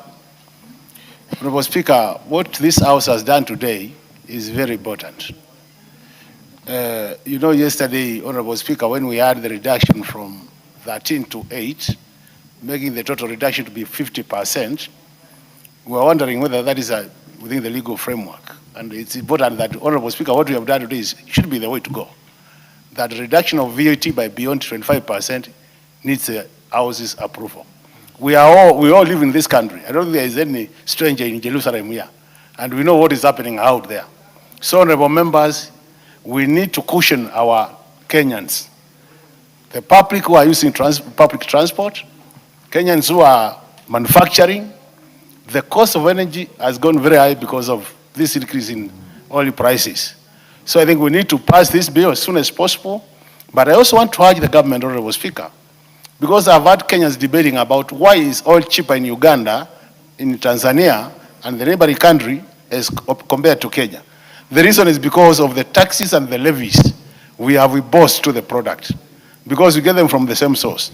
So, Majority Leader, we could also blow upon the government to look further at what other areas we can actually reduce the levies and the taxes so that we make oil cheaper for Kenyans. And I like the idea of the 90 days, because if the situation improves because of the war, then we can go back to 16%, but we'll have taken care of our people so that Kenyans don't suffer more than they have suffered. With those minor remarks, Honorable Speaker, I support. Thank you. Russell? Thank you very much, Honorable Speaker. Honorable Speaker, I rise to support this bill. Last night I was watching The Citizen, and Honorable Kuria was among the panelists. And I think we were debating as if we don't live in this country, or we don't understand what globally is affecting the world. The issue of this war, even if it's going to end tomorrow, the residual effect is going to be long, and it is likely to impact the world even more than what we are seeing today. And this bill, and I think this is why this government is following the law, and it must follow the law. Nothing will have the full force of law under Article 94, Sub-Article 5, unless this House passes. Therefore, Honorable Speaker, I want to thank the leadership of the House and also the government for taking quick action on this particular matter, and I support the bill. Thank you, Honorable Speaker. Thank you, Honorable Speaker. Honorable Speaker, allow me to laud the majority party and on their good thinking to reduce the prices by lowering the VAT. Honorable Speaker, while costing the petroleum sector, it's a very unique and rare sector, Honorable Speaker, that what you look at, many people would want to say the oil today is cheaper and tomorrow is expensive. Why? Because, Honorable Speaker, the costing in the sector is such that you only cost your product on replacement basis. Whereas you are selling the stocks in the pipeline today, where are you going to get the stock tomorrow when you go to the market to buy? You are going to buy at the present price internationally from the UAE or wherever you are getting the product from. Therefore, Honorable Speaker, it's important that the government is only left with one option. The domestic option is to reduce the taxes, because the international market, Honorable Speaker, the government has no role, cannot play in that section, Honorable Speaker. Therefore, the government is doing well to reduce from 16 to 8. However, Honorable Speaker, many a times we look at other formulas on how, Honorable Speaker, they can work out. The issue of excise duty, let them have the option, Honorable Speaker, so that whereas we are looking at the value-added tax, what are we doing on excise duty, Honorable Speaker? Will it be good enough to reduce the excise duty on petroleum product? That is the only source of revenue, Honorable Speaker, that is left for the government. Therefore, if we will be importing product in to ship in and loosen everything, it will have no value in terms of supporting the government, even the infrastructure itself for shipment, Honorable Speaker. Therefore, I want to support this bill, that we support the reduction of VAT from 16 to 8, so that, Honorable Speaker, we can sustain and support all production sectors in the economy. Thank you, Honorable Speaker. Justice Keme. Yes, Wanjala, what's your point of order? Thank you, Honorable Speaker. Honorable Speaker, the whole House is in agreement with what the government has done. Mr. Speaker, and we have a lot to debate in this House. Will I be in order to ask you, Mr. Speaker, that we just move and pass this bill as quickly as possible so that we do other things, Honorable Speaker? Those are his views. The time you agreed actually ends at 16:24, but given the interest I'm seeing, let's call the mover to reply at 4:45. So if we agree, we can do 2 minutes each so that we can hear as many. Justice Kamei? Justice Kamei? Yeah, thank you, Mr. Speaker. Let's do 2 minutes each. Yeah, thank you, Mr. Speaker, for the opportunity you've given me to add my voice to this bill. From the onset, Mr. Speaker, I want to say I support the bill. The effect of the war in the Middle East on global economies is so much that, Mr. Speaker, interventionist instruments are required at any given time. The decision taken by the Minister for Finance, responsible for finance, to reduce it by 25% is welcome. The decision we're going to take as a House today to reduce the VAT further to 8%, Mr. Speaker, is a decision that will make the economy of this country go back on its track.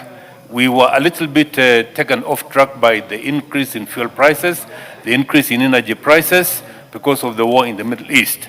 And to give chance to our colleagues, Mr. Speaker, to add their voices, I want to say this is a welcome move so that the cost of living is reduced, so that the effect on inflation is reduced, so that at least production in this country can continue. And Mr. Speaker, I support. Thank you. Kibagendi. Thank you, Honorable Speaker. I would also like to add my voice to this. It is a welcome move by government to reduce VAT, which indeed affects literally every sector of the economy. While this is a wonderful and welcome move, how I wish the government can do more and bring about the subsidies and anything else that can be done to cushion Kenyans. We truly appreciate the effort and we hope that more can be done. Thank you, Honorable Speaker. Vicaria.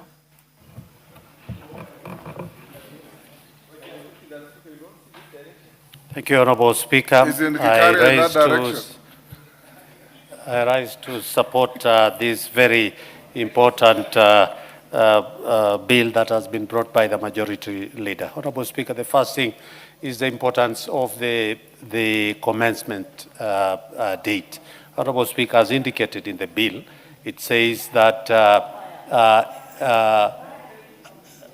this act may be cited as the Value-Added Tax Amendment Act 2026 and shall be deemed to come into effect on the 15th. Honorable Speaker, that is very key and very important that as we finish today, the act becomes, once it is accented to, it becomes into law. Second, Honorable Speaker, it is unfortunate that some of the people who make a lot of noise out there, who ought to have been here to be able to contribute to this very important legislation, are not here.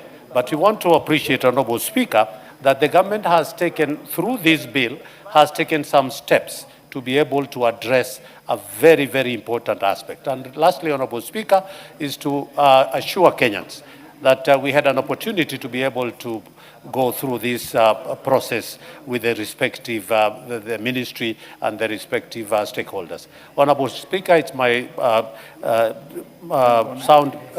to say to Kenyans that we have enough fuel, petroleum products in the country, and we are just hoping that EPRA will also take their responsibility for doing the enforcement and compliance for those who fall. Yes, Shakil. Thank you, Mr. Speaker, sir. Firstly, I support this emergency action and by the government to reduce from 16 to 8%. Mr. Speaker, this should be added on with certain other measures to make the right effect onto the consumers. We have a Petroleum Development Levy Fund, Mr. Speaker, sir, and this should be working in concurrence, and if the chairman of the finance was listening, perhaps he might, Chairman of Finance, if you listen to us. Wanakuria, you took. Demanding that you listen to him. I would kindly request that if you, I followed what you said very well. The Petroleum Development Levy Fund should be linked in as a twin action so that we can reduce emergency, reduce the cost of cost of fuel, and an economic revive the economy of this country. I've read a lot about this. particular aspect, I would request also that paraffin, and there's not much use of paraffin, paraffin should be zero rated or reduced to zero. It will not have much of an effect, but will help wananchi in the reserves. Thank you. Thank you, Mukunji. There's a mic there. Okay, go ahead. Thank you, Honorable Speaker. I also rise to say that I support the reduction, but Honorable Speaker, I want to say that we need to do more, because Honorable Speaker, every single part of our lives, when it comes to fuel prices, it is affected, Honorable Speaker. Many of the messages I'm getting on my phone since yesterday, Honorable Speaker, involves increment in prices of commodities, including cement. And Honorable Speaker, we need to look on how we can even do more. We have the Honorable Speaker fuel levy that we also can do something to reduce, so that Honorable Speaker, we can even go further down when it comes to the prices of diesel and petrol. Honorable Speaker, also, there has been a lot of debate, and the chair financed and a very vibrant debate yesterday. And Honorable Speaker, I want to say that this House must also look at this thing that is being called G2G agreement, and clearly define whether it is truly G2G. There is sentiment that on one side is government to government, but on this other side, Honorable Speaker, there is no government. It is individuals that are benefiting. And then we are still using the word D2G, Honorable Speaker. When it comes to fuel, we don't want to look at this and say we should have done more as a House. I propose we look at even how to reduce on the fuel levy, see how we can remove the increased 8 shillings. Your time is up. Yes, Bonnie. Thank you, Mr. Speaker. Let me say on onset, I'm supporting this proposal by the CS Finance. Mr. Speaker, last week, 2 weeks ago, we met the CS National Treasury to explain how the government is prepared to handle the fuel crisis, which is affecting globally. And 3 issues came out on how to cushion Kenyans on fuel prices. One of them being reduction of VAT, looking for alternative sources of fuel, especially from Africa. And of course, because these effects are going to affect the budget, we also looked at second supplementary budget. Mr. Speaker, 2001, the Departmental Committee on Finance and National Planning, we conducted an inquiry on fuel prices in the country, and we realized that 50% of the fuel pump price is taxes. These taxes include VAT, excise duty, import duty, and various levies, including load and maintenance levy, petroleum development, and railway development levy, and other levies. Mr. Speaker, these taxes have made, and levies have made our fuel very expensive. As we talk now, Kenya fuel pump price for petrol is 206, while Tanzania is 190, and Uganda is 187. So there's a need, urgent need, really to review all these taxes so that our fuel can be cheaper and reduce the effect of production, because fuel is also being used for manufacturing, and reduce the cost of. Moses Kirima. Thank you, Mr. Speaker, for seeing me. Mr. Speaker, I thank you for giving me a chance to contribute to this important bill before us, that the reduction of 8% from the VAT 16% is a positive direction which the government has taken to caution Kenyans against the escalating prices of fuel, which has been necessitated by the war between Iran, America, and Israel. As Speaker, mine is that in addition to that, I have something which I would like Chairman to debate or to contribute to, that Kenya and discovered its own well sometimes back. And well is a necessary commodity and a compulsory one. If we had developed our own wells, if we had developed and exploited the resources we have, we could not be facing what we are facing now. Because if you hear of Southern Sudan, Nigeria, Angola, and some few other countries, they are not undergoing what we are undergoing a stressful moment. Because as we speak, from cow feed to underwear, even a food to put on the table, everything has been increased due to the escalation of oil prices. Why can't we as Kenyans sacrifice in one or the other and look at that direction of developing our own well, yet we have wells which we haven't discovered? Petrol has been discovered in Kenya, Mr. Speaker, and nobody has ever spoken about it and what we are supposed to do to have production which can assist Kenya. We can have massive wealth if we develop our own well. That's what. Time up. Member for Kapchai.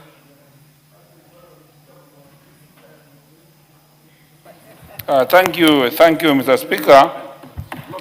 On the onset, Mr. Speaker, I want to support this bill. I support with the intention, Mr. Speaker, that is going to reduce the cost of production in this country on so many products, Mr. Speaker. Mr. Speaker, as I support this, in mind, even the transport industry, Mr. Speaker, must heed. If the fuel has been reduced, they must also reduce fare instantly, Mr. Speaker. Mr. Speaker, it's not fair that fuel has been reduced in price, on the pump price, but this transport industry, Mr. Speaker, have continuously increased these costs.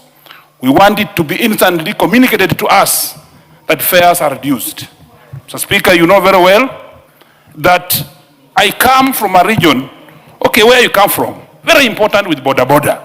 That's where it was born and where it's actually doing very well. That is an interest, Mr. Speaker, and we must nurture. So I would urge to be reduced even further from 8 to 0. That will even save us more, but that will be progressive. But I want to thank you, Majority Leader, for bringing up this bill to bring down this one and remove it. But finally, Mr. Speaker, I am concerned because recently we had an issue to do with the fuel in this country. That problem, Mr. Speaker, we are left to wonder, why are some of those 4 senior officers whose case is still under investigation, but who are forced to resign from their jobs, Mr. Speaker? We want to know why. Because until the case is determined and we know whether they are right or wrong, they will not have been forced to resign at gunpoint in the... Sane. Mr. Speaker, the Strait of Hormuz, what's happening there has global impact. And Kenya being an oil-producing country, it is normal, very natural that prices of commodities have to respond to the forces of market, supply and demand. So when prices of fuel escalate, it is not a political issue, neither an executive thing, but response to an economic situation globally. Mr. Speaker, I was reading churches have organized for mass action just because prices of fuel has increased. For God's sake, this is not the making of any government, any president. It is a response, natural response to what's happening globally. And what the government has done today is to at least cushion the consumers or Kenyans so that VAT is reduced at least by 8 shillings. That itself is a concerned, sensitive government doing the right thing. So mine is to appeal to the Kenyans out there, the religious bodies, be they Christians or Muslims or Hindus, that they should at least read the mood of the situation and not apportion all blame to the government and see what is true in every problem. Thank you, Mr. Speaker. Thank you, Honorable Speaker. I rise, first of all, to support this amendment bill to try and manage the fuel cost out there. Honorable Speaker, with my 19 years experience in petroleum, because that's the industry where I operate, Honorable Speaker, the biggest challenges with many governments is not taking into consideration the oscillating nature of the global pricing of petroleum and petroleum products. Honorable Speaker, this is where our country, Kenya, has been trapped into. That most taxes and levies are increased during the downward oscillation.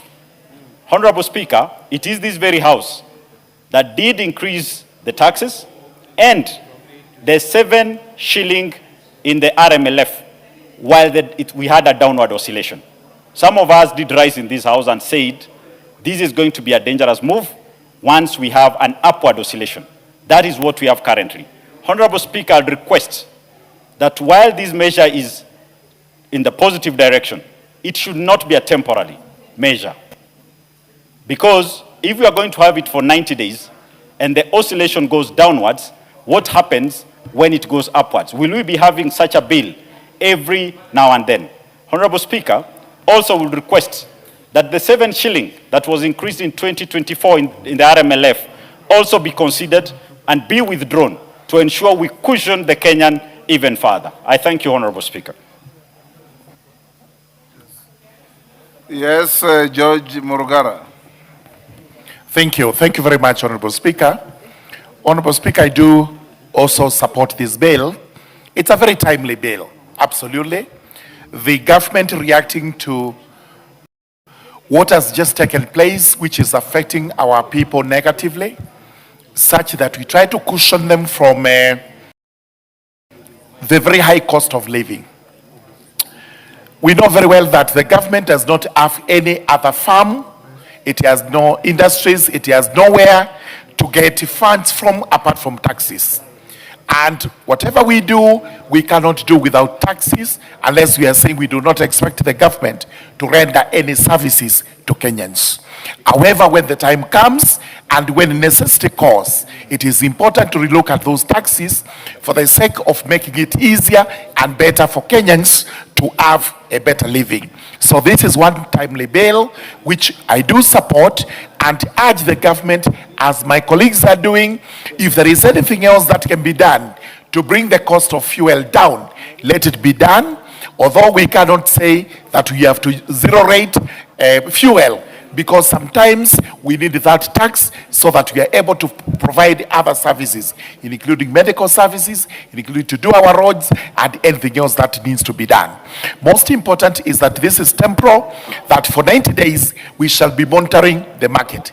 We pray to God that the combatants in the Far East, in the Far East will be touched and that there will be peace, as a result of which these prices will stabilize. The war is in the Near East. It is in the Near East, yes. And that they will be touched by the grace of God, and that we will have these prices stabilizing and we are able to move on with our normal life. I do support this particular. Carola Mondi.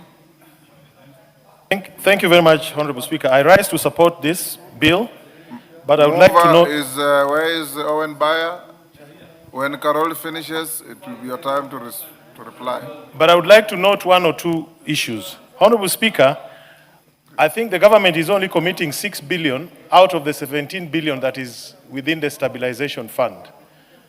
I would urge that they commit more. But other than that, the 5 shillings and 40 cents that we pay for stabilization should have also been waived alongside the reduction on the VAT for that period that is in question, so as to give the consumers more relief. But it is also time to interrogate the G2G framework that is being used to import fuel in this country.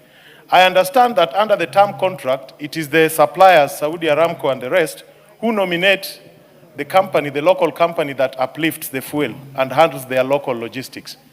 Honorable Speaker, if you look at oil industries, companies offer different efficiency levels, different logistics, different financial capacities.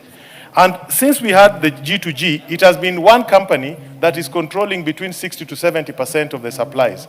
But it is a very small company that does not boast of high efficiency, better logistics in terms of depots, better storage. And because of that, the prices have not come down under the G2G framework. There have been very good things under the G2G framework. There's been security of supply and also stabilization of the forex. But there's something in fuel supply which is called the fixed premium. The fixed premium fluctuates month by month basis, and that is why fuel is cheaper in Rwanda, Uganda, and Tanzania. In Kenya, it has been fixed at $110 per ton. When the contracts were signed, it was actually between 60 and 70. That reason alone makes our fuel more expensive, and I think we need to review this. Finally, I would urge the government to be truthful with Kenyans. When they say the Paloma fuel... I will give David Ocheng 1 minute and Mwalimu Kombe 1 minute. Thank you, Mr. Speaker. Desperate times require this kind of measures, and therefore we must commend those concerned for swift action, Mr. Speaker.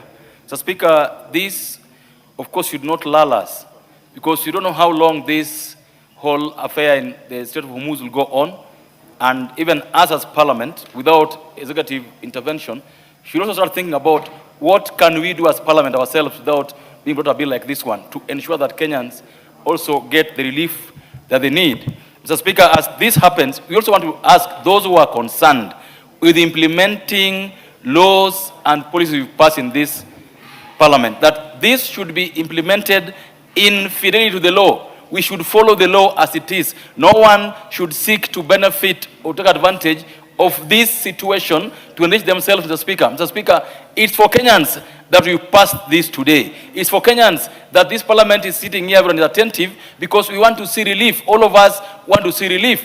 This should not be taken advantage of by anybody. If that is done, Mr. Speaker. Kombe, your time is up. David. Asante Mheshimiwa Spika kwa kunipatia nafasi hii. Kwanza niseme ninaunga mkono mswada huu wa kupunguza ushuru wa mafuta. Mheshimiwa Spika, ni jambo jema kwamba serikali wameamua kufanya hivyo, kwa sababu inasaidia wananchi kwa mambo mengi.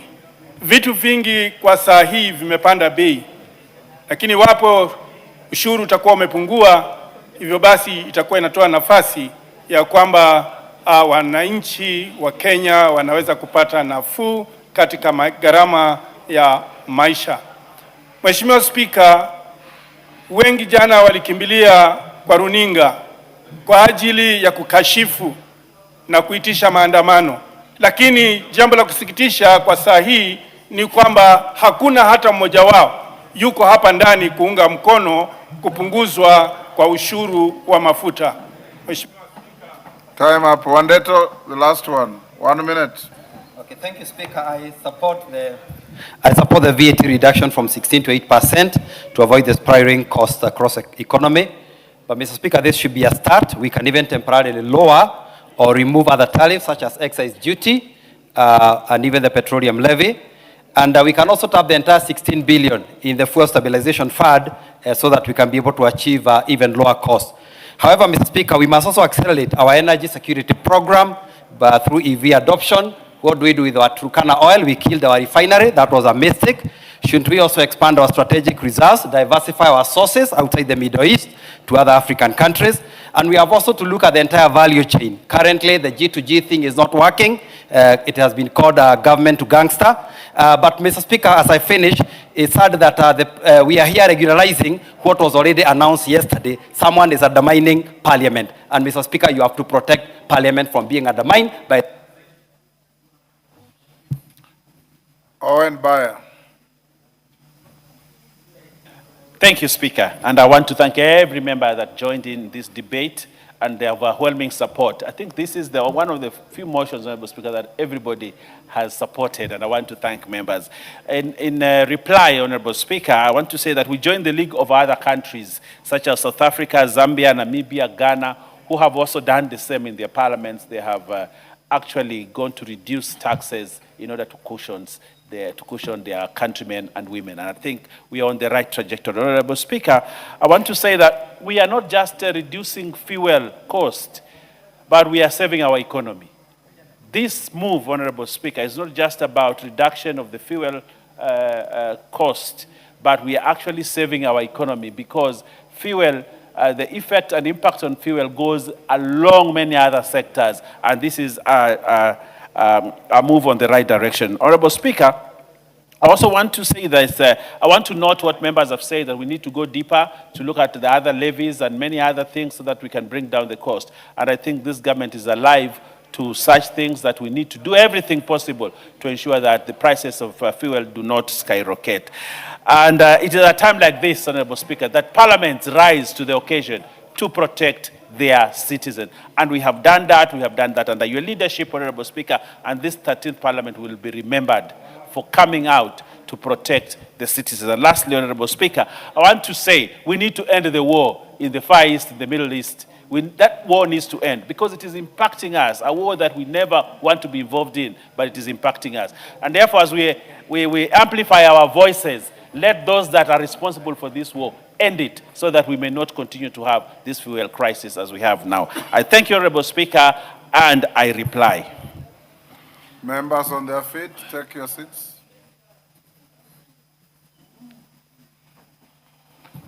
Honorable members, I'll now put the question at order number 15, which is that the value-added tax amendment bill, National Assembly Bill number 21 of 2026, be now read a second time.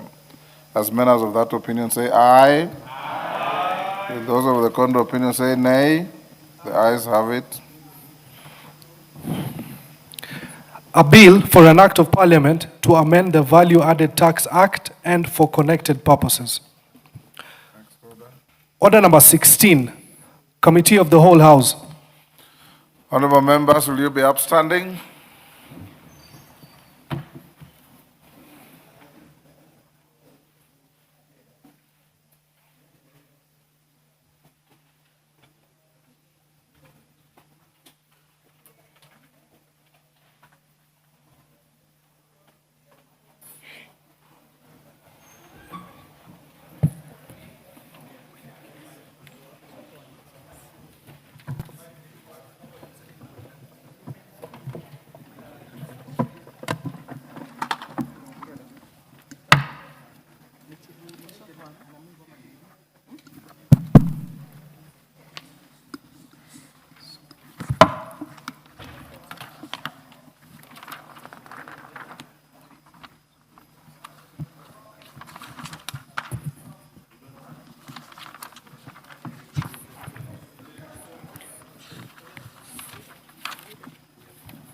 Honorable members, we are now in the Committee of the Whole House to consider the Value Added Tax Amendment Bill, National Assembly Bill number 21 of 2026.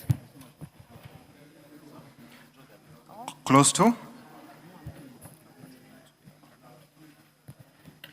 I propose the question that Clause 2 be part of the bill. Leader of Majority, you had an amendment? Yeah, Honorable Chair, we propose that we drop this amendment for the single reason that we do not want to give further extension apart from the one that we have given already, and therefore you have withdrawn it on record. Very well. Honorable members, I therefore put the question that Clause 2 be part of the bill. Will as many as are of that opinion say aye? Aye. Will as many as are of a contrary opinion say nay? The ayes have it. Title. Honorable members, I propose the question that the title be the title of the bill. I propose the question that the title be the title of the bill. I put the question that the title be the title of the bill. Will as many as are of that opinion say aye? Aye. Will as many as are of a contrary opinion say nay? The ayes have it. Clause 1. I propose the question that clause 1 be part of the bill. Has no amendment. I put the question that clause 1 be part of the bill. Will as many as are of that opinion say aye? Aye. Will as many as are of a contrary opinion say nay? The ayes have it. Honorable members, we have come to the end of that committee of the whole. I will ask the mover to move the reporting. Honorable Chairperson, I beg to move that the committee do report to the House its consideration of the Value-Added Tax Amendment Bill, National Assembly Bill, number 21 of 2026, and its approval thereof without amendments. Very well. I therefore put the question, which is that the committee do report to the House its consideration of the Value-Added Tax Amendment Bill, National Assembly Bill number 21 of 2026, and its approval thereof without amendments. Will as many as are of that opinion say aye? Will as many as are of a contrary opinion say nay? The ayes have it.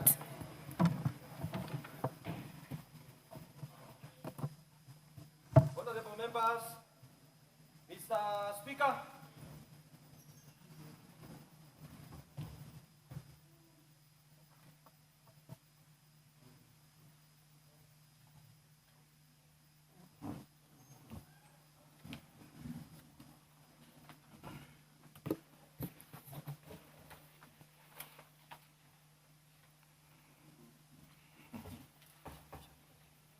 Chairperson. Honorable Speaker, I beg to report that the Committee of the Whole House has considered the Value-Added Tax Amendment Bill, National Assembly Bill number 21 of 2026, and approved the same without amendments. Mover. Honorable Speaker, I beg to move that the House do agree with the committee in the said report. I also request the Honorable Murungara to second the motion for agreement with the report of the Committee of the Whole House. Thank you very much, Honorable Speaker. Honorable Speaker, I beg to second. Thank you. Kuria Kimani, take your seat. Today you are very mobile.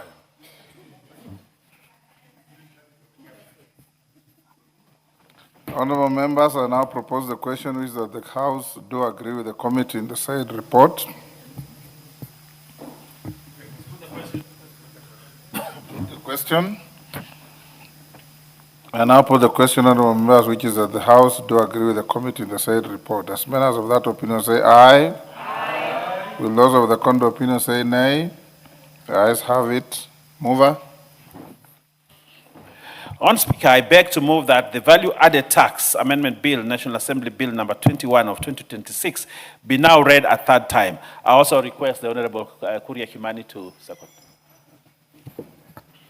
Honorable Speaker, I beg to second. Thank you, honorable members. I now propose the question, which is that the Value-Added Tax Amendment Bill, National Assembly Bill number 21 of 2026, be now read a third time. We put the question. Honorable members, I now put the question, which is that the Value-Added Tax Amendment Bill, National Assembly Bill number 21 of 2026, be now read a third time. As members of that opinion say aye. Aye. Will those of the contrary opinion say nay? The ayes have it. A bill for an act of parliament to amend the Value-Added Tax Act and for connected purposes. Thank you, honorable members. We now go back to order number 7. We were left with one statement by the majority leader. Call it out. Order number 8, questions and statements. Number 8 or number 7? Order number 7. Order number 7, questions and statements. Majority Leader. Thank you. Thank you very much, Honorable Speaker. Honorable Speaker, pursuant to the provisions of Standing Order 44.2a, I rise to present the following statement on behalf of the House Business Committee, which met on Tuesday, 14th April 2026, to prioritize business for consideration during the week and the business coming before the House in the following week. Honorable Speaker, with regard to the business schedule for Tuesday next week, the House is expected to continue with consideration of the following bills should they not be concluded today. 1, the Local Content Bill, National Assembly Bill number 45 of 2025. 2, the Kenya Judiciary Academy Bill 2025, and 3, the Forest Conservation and Management Amendment Bill 2025. Of note, Honorable Speaker, the House will also consider Special Economic Zones Bill 2026 at the Committee of the Whole House. To this end, honorable members desirous of proposing amendments to the bill are encouraged to file them with the clerk for publication in the order paper within the timelines prescribed in the standing order. Additionally, Mr. Speaker, the House will continue with the consideration of the following motions should they not be concluded today. Of course, they will not be concluded today. Honorable, 7th report of the audited accounts of various state companies, corporations for the financial year 2018-2019, 2020-2021. 2, inquiry into the pricing of tea in Kenya. 3, 6th report on the audited accounts for the Stores and Services Fund and Occupational Safety and Health Fund for the financial year 2020-2021 and 2021-2022. 4, reports on audited accounts of selected state corporations in the roads and transport sector. 5, 10th report on the audited accounts of the National Government Constituency Development Fund for the financial years 2017 to 2016 to 2017 to 2021, 2022. 6, 11th report on the audited accounts of the National Government Constituency Development Fund for the financial year 2016, 2017 to 2022, 2021, 2022. 7, report on public petition number 21 of 2025 regarding access to health care by cancer patients in the country. 8, report on the inspection visit to the East African Science and Technology Commission and the East African Health Research Commission. And 9, report of the Kenya delegation to the 151st Assembly to the Interparliamentary Union, IPU, and related meetings. Honorable Speaker, in accordance with the provisions of Standing Order 42A, 5 and 6, I wish to convey that 2 cabinet secretaries are scheduled to appear before the House on the afternoon of Wednesday, 22nd April 2026, to respond to members' questions. They are the Cabinet Secretary for Education, who will respond to the following questions. Ordinary question number 007-2026 by the member for Kathiani, the Honorable Robert Mbui, CBS MP, regarding whether the enrollment of Tier 1 and Tier 2 schools has increased disproportionately to the detriment of Tier 3 and Tier 4 schools, which are now facing possible closure due to the declining student population. Ordinary question number 08 of 2026 by the member for Likoni, the Honorable Mishi Mboko MP, regarding the strategies by the Ministry and the Teacher Service Commission to alleviate the teacher shortage in Likoni sub-county. And 3, ordinary question number 009 of 2026 by the member for Yatta, the Honorable Robert Basil MP, regarding harmonization of job grades, promotions, and payment of salaries, arrears for P1 teachers who upgraded to a diploma in ACD but have stagnated in job group grade C1 since 2015. The Cabinet Secretary for Water and Sanitation, who will respond to the following questions. 1, ordinary question number 10 of 2026 by the member for Rongo, the Honorable Paul Abur, MP, regarding the inordinate delay in procurement of another contractor for supplementation for completion of construction of the Rongo Town Water Supply Project. And ordinary question number 10 of 2026 by the member for Ikolomani, the Honorable Bernard Shinali, MP, regarding status of operationalization of government-funded water projects in Luanaswa, Kasavai, Shinyika, Lirembe, Luenya, Shisele, Sabane, and St. Anne's Musoli Girls Primary School. Honorable Speaker, the House Business Committee shall reconvene on Tuesday, 21st April 2026 to schedule business for the rest of that week. I now wish to lay this statement on the table of the House, and as I do, Honorable Speaker, I want to very sincerely thank every member for helping us and contributing to the VAT bill that we just, amendment bill we just concluded. I thank you, Honorable Speaker, and I beg to lay.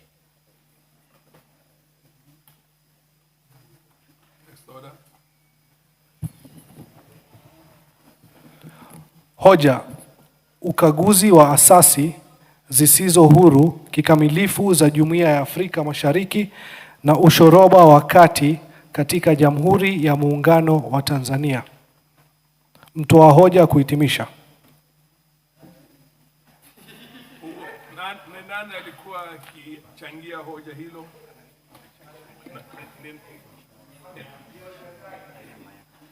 Ni nani alikuwa anachangia hiyo hoja? Ni Irene Mayaka. Na Irene Mayaka yuko amebakiza dakika ngapi?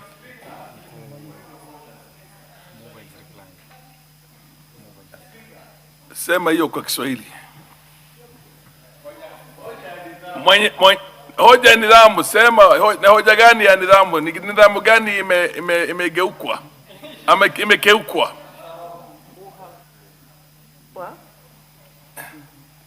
Uchaguzi bunge la taifa. Angalia kwa mkono wako wa kushoto utapata. Bwana Speaker, tunaomba clerk arudie kile ambacho amesoma. Hatujasikia chochote kile amesema. Kwa hivyo yani hoja ambayo imeandikwa kwa order paper hujasikia ikisomwa. Inasema order ni kwa Kiswahili nini? Shughuli ya 9. Basi niyo tu. Hebu karani wa meza sema hiyo kwa Kiswahili. Shughuli ya 9 maybe asome kile amesema, manake hatujasikia. Haya, rudia hiyo. Shughuli ya 9, hoja ukaguzi wa asasi zisizo huru kikamilifu za Jumuiya ya Afrika Mashariki na ushoroba wa kati katika Jamhuri ya Muungano wa Tanzania. Nafikiri aliyekuwa kwenye akichangia hii hoja kwa kujibu alikuwa ni Madam Mayaka. Ni Mheshimiwa Mayaka. Irene Mayaka. Asante sana Mheshimiwa Spika kwa kunipa nafasi ili nihitimishe hoja hili ambalo tulijadiliana na wabunge wenzangu ambao walikuwa hapa, walisaidia kwa kutupa ushirikiano katika hoja hili ambalo kamati letu la utangamano wa kikanda ama kwa kimombo regional integration liliwasilisha katika bunge hili.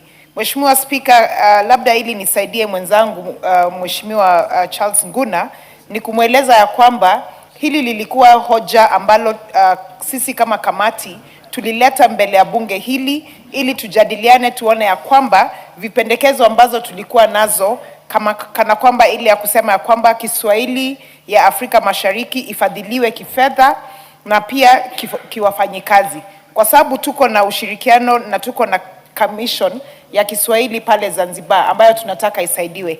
La pili ni kwamba bunge liunge mkono mafunzo ya Kiswahili kwa wabunge na wafanyikazi wa bunge. Wizara ambayo inahusika na masuala ya Jumuiya ya Afrika Mashariki ijihusishe kidiplomasia kushughulikia changamoto ambazo ni za lugha ya Kiswahili. Mheshimiwa Spika, sababu muhimu ambayo kamati yetu inachangia ya kwamba tukue na hii mjadala ni kwa sababu tunataka kueneza ya kwamba lugha ya Kiswahili katika eneo ya Afrika Mashariki iweze kutumika kana kwamba ni majadiliano ambayo inahusu uchumi, upanuzi wa biashara, ushirikiano wa kitamaduni na utulivu wa kisiasa kati ya Jumuiya ya Afrika Mashariki. Na Mheshimiwa Spika, tukikumbuka ya kwamba hivi majuzi ambayo ni mwezi uliopita tulikuwa na mkutano wa marais wa Jumuiya ya Afrika Mashariki ambao walipatana na wakazidi kusisitiza ya kwamba sisi kama nchi ambazo ziko katika jumuiya hii tuendelee kusaidiana, tuendelee kuwajibiana na tuendelee kuhakikisha ya kwamba tunafanya biashara pamoja, kwa sababu Mheshimiwa Spika, kama nchi yetu hii ya Kenya tunafanya biashara mingi zaidi katika mkanda huu wa Afrika Mashariki kushinda pande yote ingine katika dunia hii. Kwa hivyo Mheshimiwa Spika, nataka tu kuwashauri wabunge wenzangu tushirikiane kwa maneno haya, na pia kuna mbunge mmoja ambaye aliongea hapa na akasema ya kwamba sisi kama wabunge wa Kenya tunafaa ya kwamba tuweke kando siku moja hata kama ni masaa mawili tuweze kuongelea lugha ya Kiswahili, kwa sababu hii ndio lugha ambayo tunatumia ambapo tunaongea na wananchi pale katika tunapotafuta kura na tunapoongelesha wananchi. Kwa hivyo tunasisitiza kwamba hata sisi wanabunge wakati ambapo tuko hapa bungeni tushirikiane tuongee lugha hii ya Kiswahili.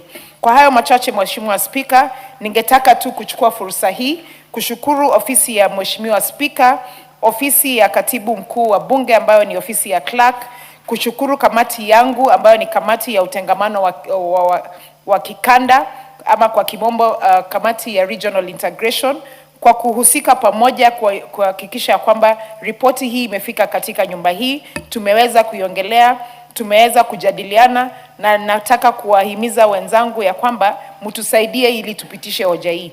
Kwa hayo mengi, Mheshimiwa Spika, naomba kuhitimisha. Asante.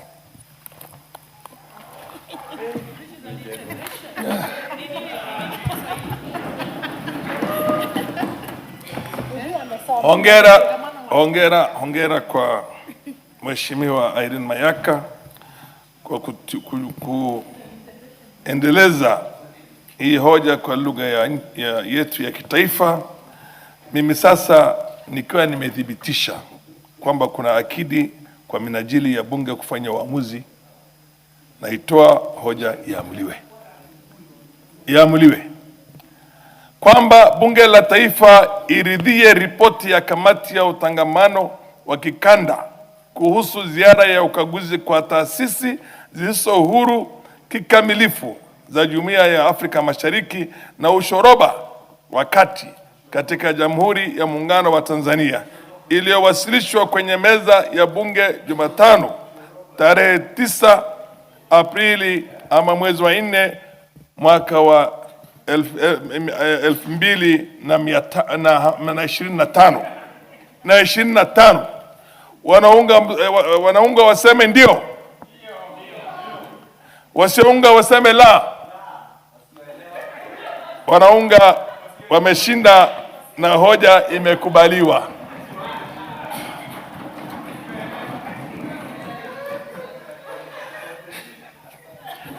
Leo ninatafakari kwamba nimeweza kuhitimisha hii hoja tukiwa tunatumia lugha yetu ya kitaifa ya Kiswahili. Haya, hoja inayofuata. Order number 10, the Criminal Procedure Code Amendment Bill, National Assembly Bill number 11 of 2026, first reading. A bill for an act of parliament to amend the Criminal Procedure Code.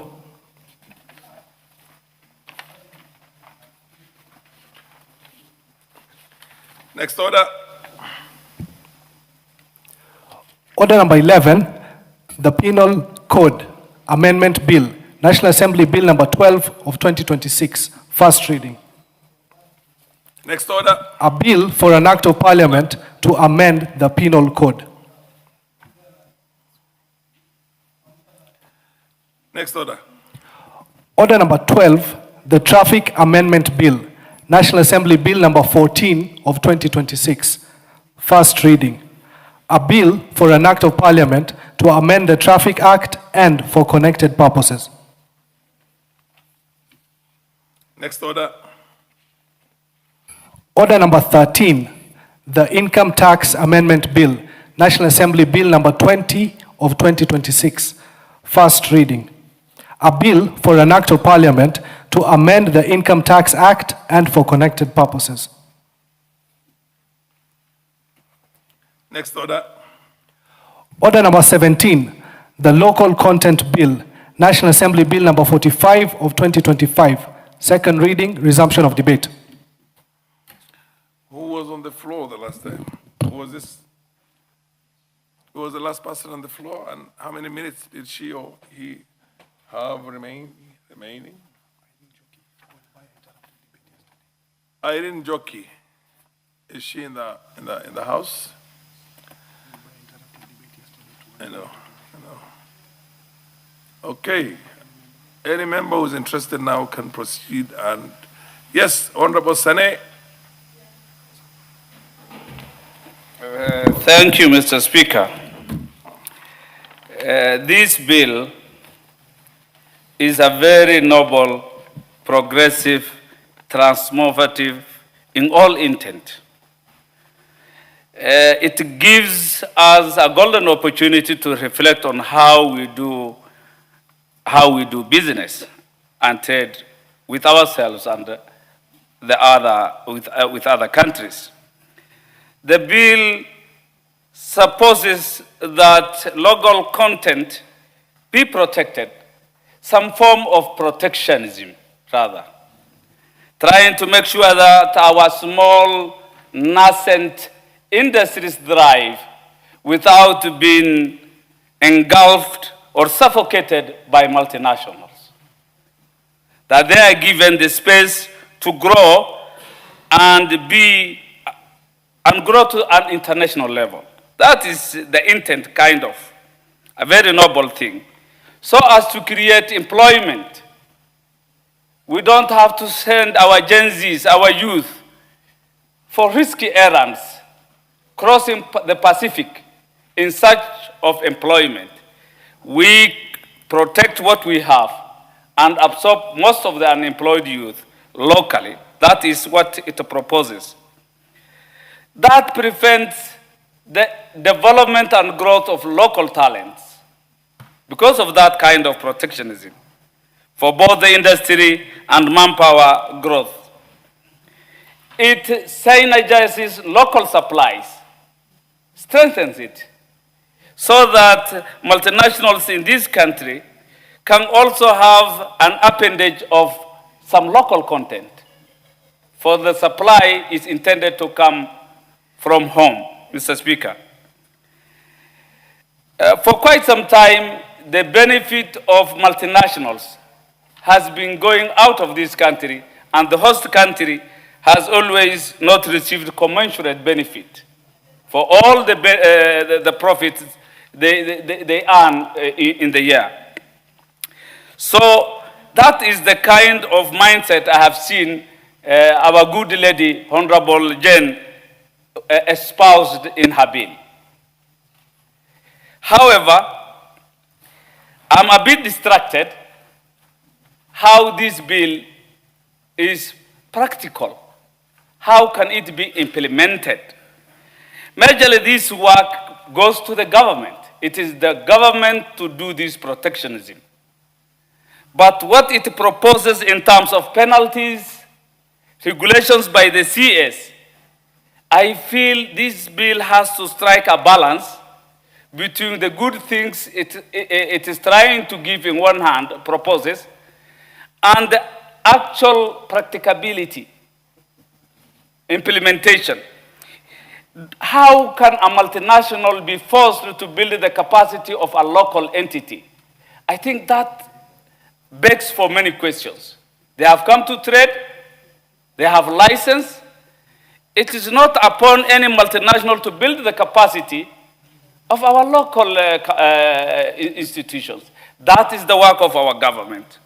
It is at the work of our government to give subsidies so that our small industries are not suffocated, they are cushioned, and they get an edge in terms of being competitive and offering better services locally. This bill raises serious compliance issues. How do you really comply? Through this bill, how do you force multinationals to comply with the requirements of this law? Who is the monitor? Who is the prefect? Who shall make sure that these big companies, some of them more powerful than the government, how they can comply with these regulations, Mr. Speaker? The issue of, there is the risk of flight of investors with this kind of strict regulations, because it doesn't talk about quality, attainment of standards required by the same foreign investors, because it's upon us to also showcase our talents and make to international standards. Without that, if we just make sure that all companies, international investors, comply with these rules as espoused, then there will be some kind of deterrence. Investors will leave the country. They will avoid these complications and bottlenecks. And there is the consequences of losing on other benefits once they leave, both in terms of employment and investment, Mr. Speaker.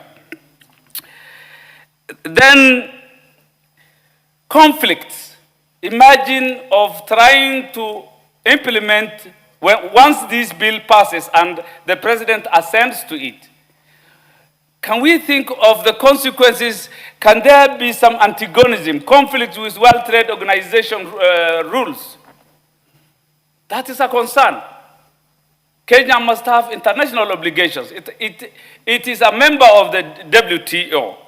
So there is that possibility of coming up with conflicts unprepared, and we may not be prepared. So we need to be very thorough and look it through thoroughly and make sure that it can be implemented seamlessly without causing any negative. So it's about balancing the benefits we will accrue from this bill and its practicality rather. And most of the work, who is the regulator in this bill? Who will regulate that these international corporations, international investors, companies comply? And what is the form of compliance? It's a big concern, it's a big issue, in as much as the thinking is good. The intentions are clear and well intended. I believe there are so many things that are discordant, and these bills needs rethinking further. With those few remarks, I still support reluctantly, Mr. Speaker.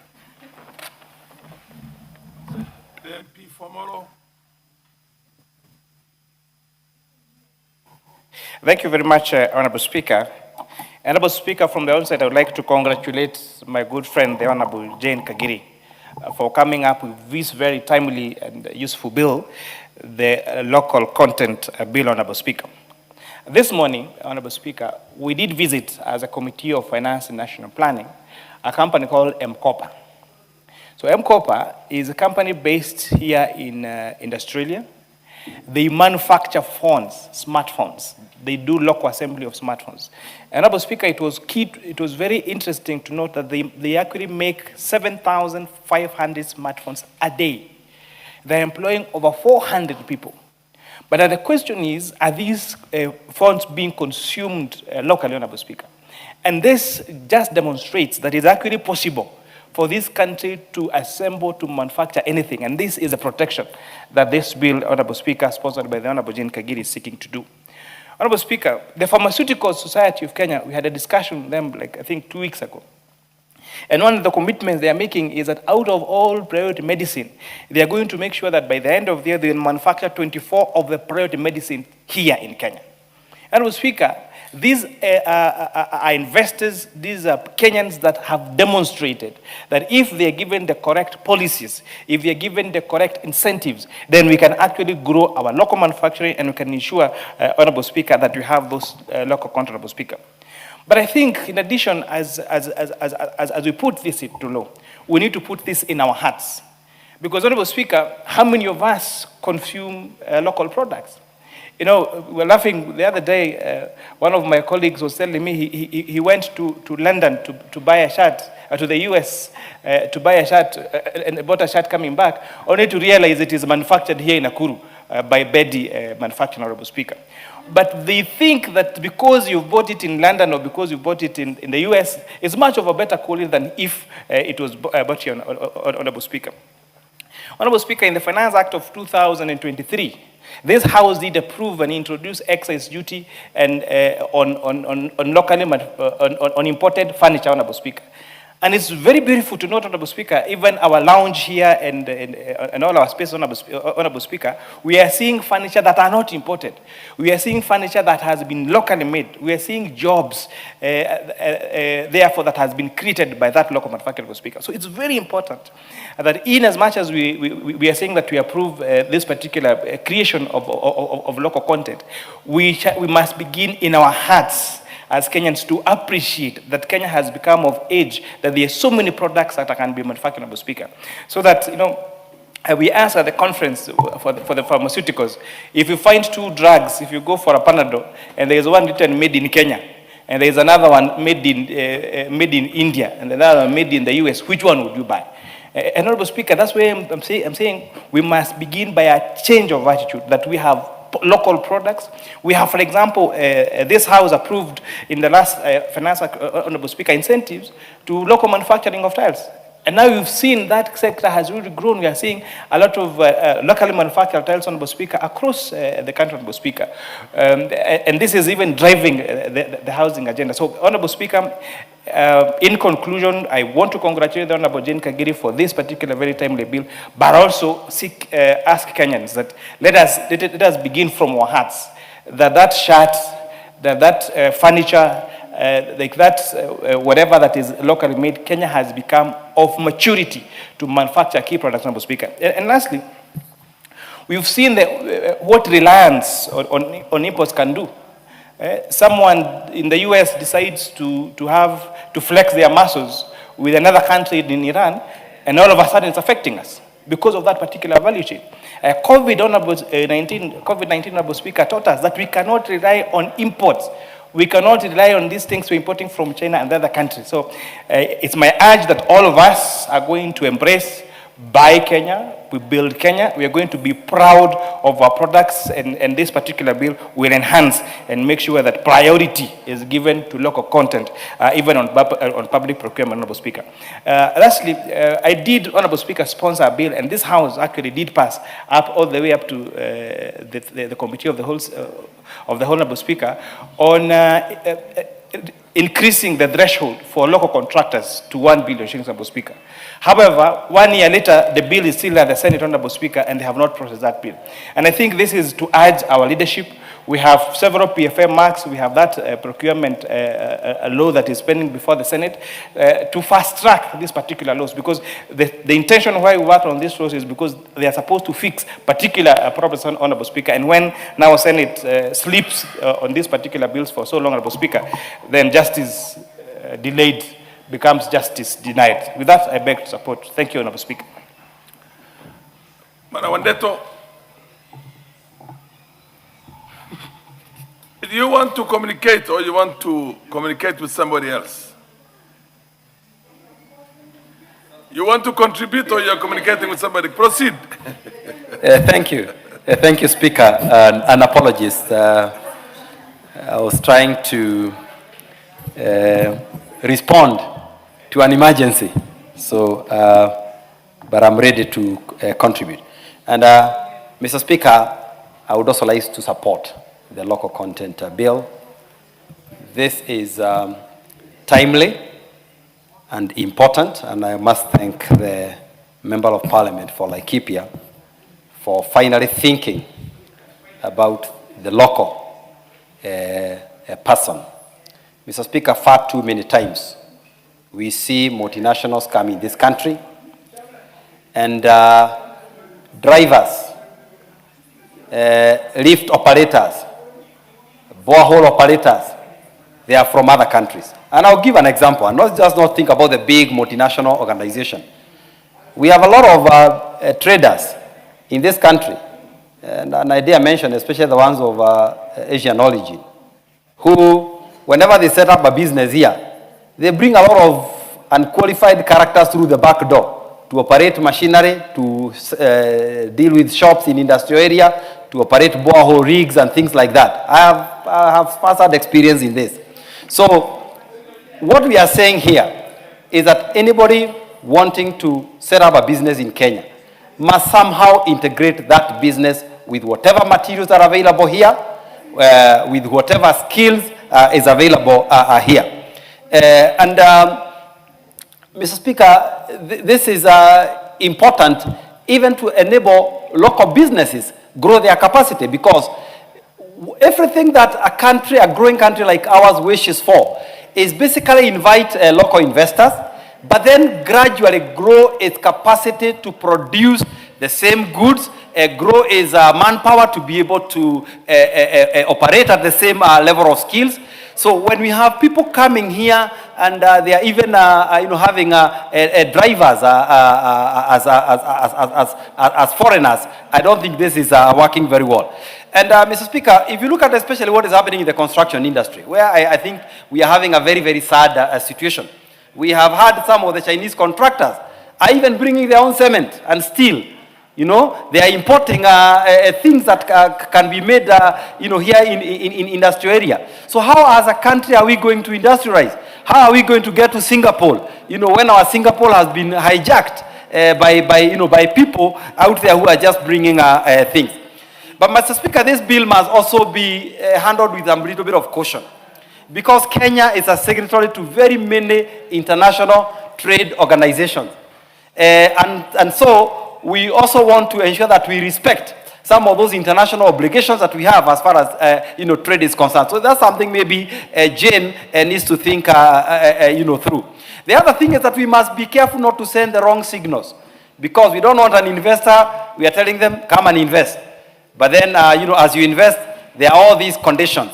One of the things that Kenya has managed to do very well with what we call the foreign direct investment has been that you have a fairly liberal, economy. We can repatriate profits easily. You can, do your thing, much more freely. So there must be a careful balance, that even as this one is done, it is not sending the wrong signal. So maybe one of the things that, Honorable Jane could consider is that this can be implemented gradually. 60% may be too much to ask on day one, especially on local materials. 80% of labor may also be too much to ask, from day one. And also we may need to classify. There are some industries that are very, very specialized. If today Boeing wants to come and start manufacturing aircraft here, it may take a number of years for us to really understand the technology of how this is done.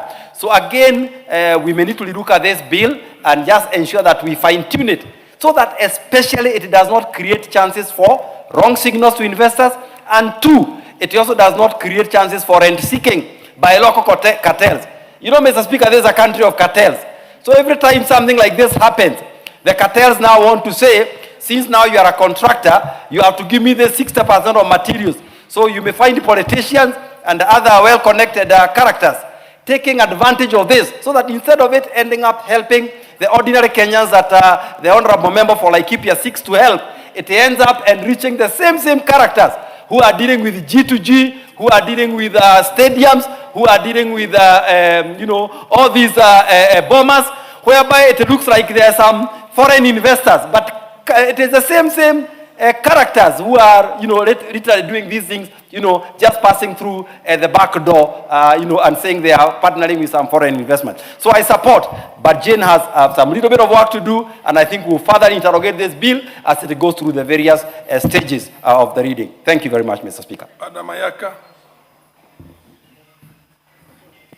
Thank you, Honorable Speaker, for giving me this opportunity to also add my voice in support of the very important bill, the Local Content Bill of 2025 by the Honorable Jane Kagiri. And I'd just like to, first of all, take this opportunity to thank my very good friend, Honorable Jane Kagiri, for bringing this very important and game-changer bill to the floor of this House. Honorable Speaker, currently, as the situation is, because of lack of the local content regulation framework in this country, it has caused a lot of harm in terms of inhibiting the growth of the local industry.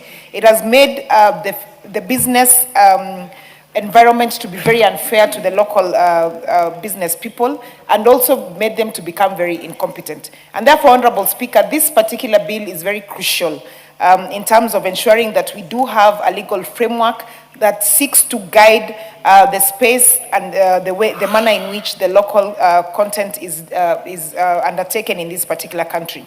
And Honorable Speaker, just to mention, this is actually not new. We do have similar kinds of bill in other jurisdictions. For example, in Nigeria and Angola, where they majorly focus on oil and gas. We do have a similar one in Brazil, which also focuses in oil and gas.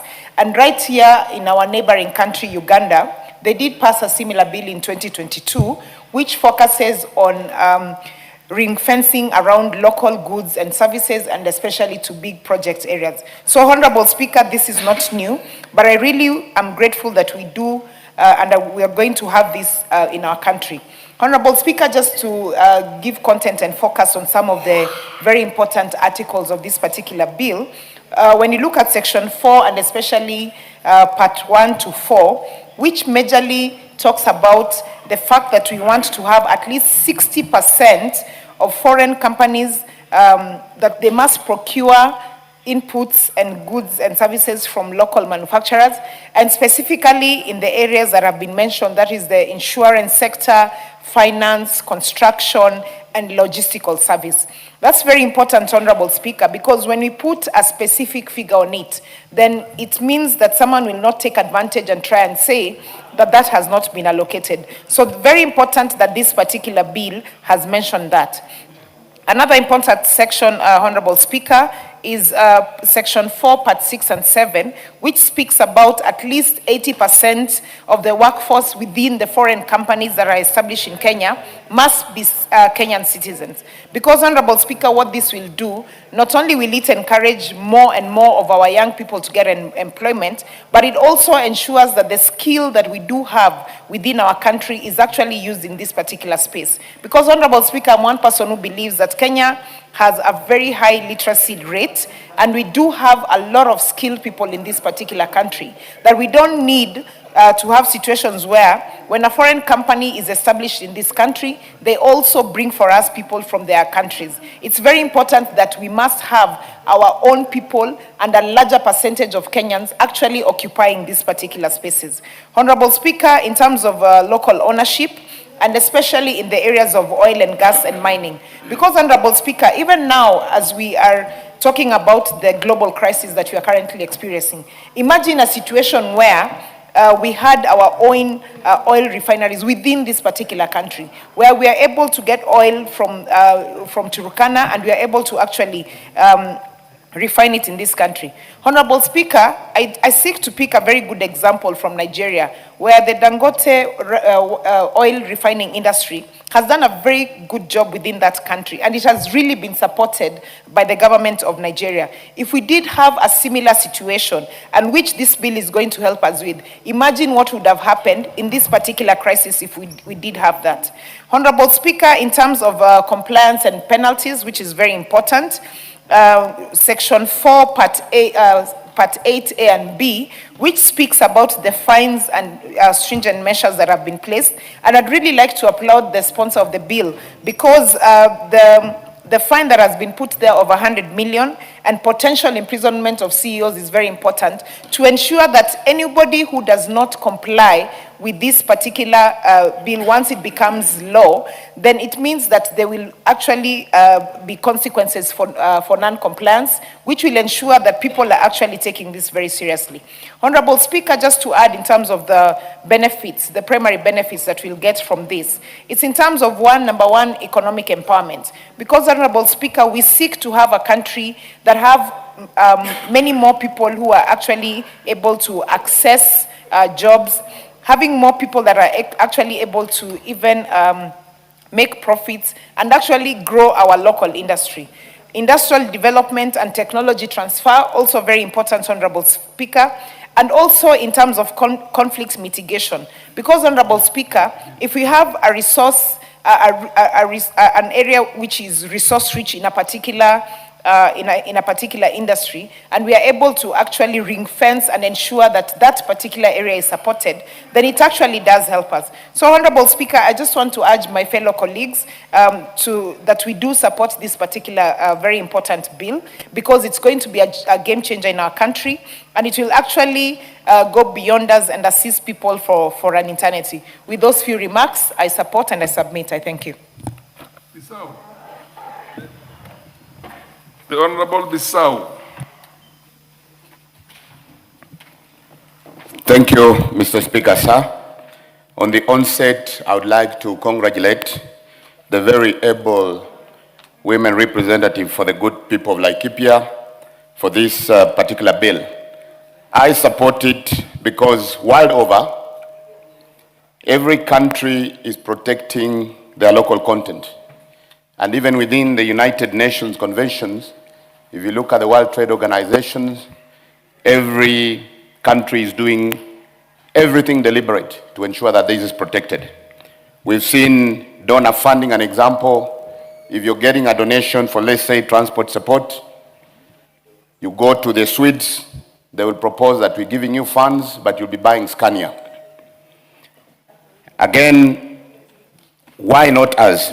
And I think this was long overdue, and again, I'm really happy to support this bill because clearly, when we are talking about addressing the issue of unemployment, this bill will certainly do that. Also, to ensure that there's no capital flight. Capital flight in the sense that when you get in more foreigners doing the jobs, whatever the earnings, they have to repatriate them back to their countries. What is critical, again, I know there might be issue of balancing the foreign investment interests and our interest as a country, but again, we are not short of expertise. Yes, we are talking about local content, but Kenya as a country, an example, if you went to NASA, you'll find there's a Kenyan there, the space agency. So we don't have a shortage of resources. So again, we need to really support this, but again, we must walk the talk. An example today, even through devolution, we're having many projects being worked out at the county level. An example, the housing project.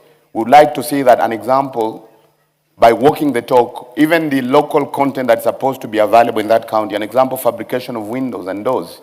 And it's good that the housing department is actually practicing this. We've seen that there'll be a lot of needs for lifts.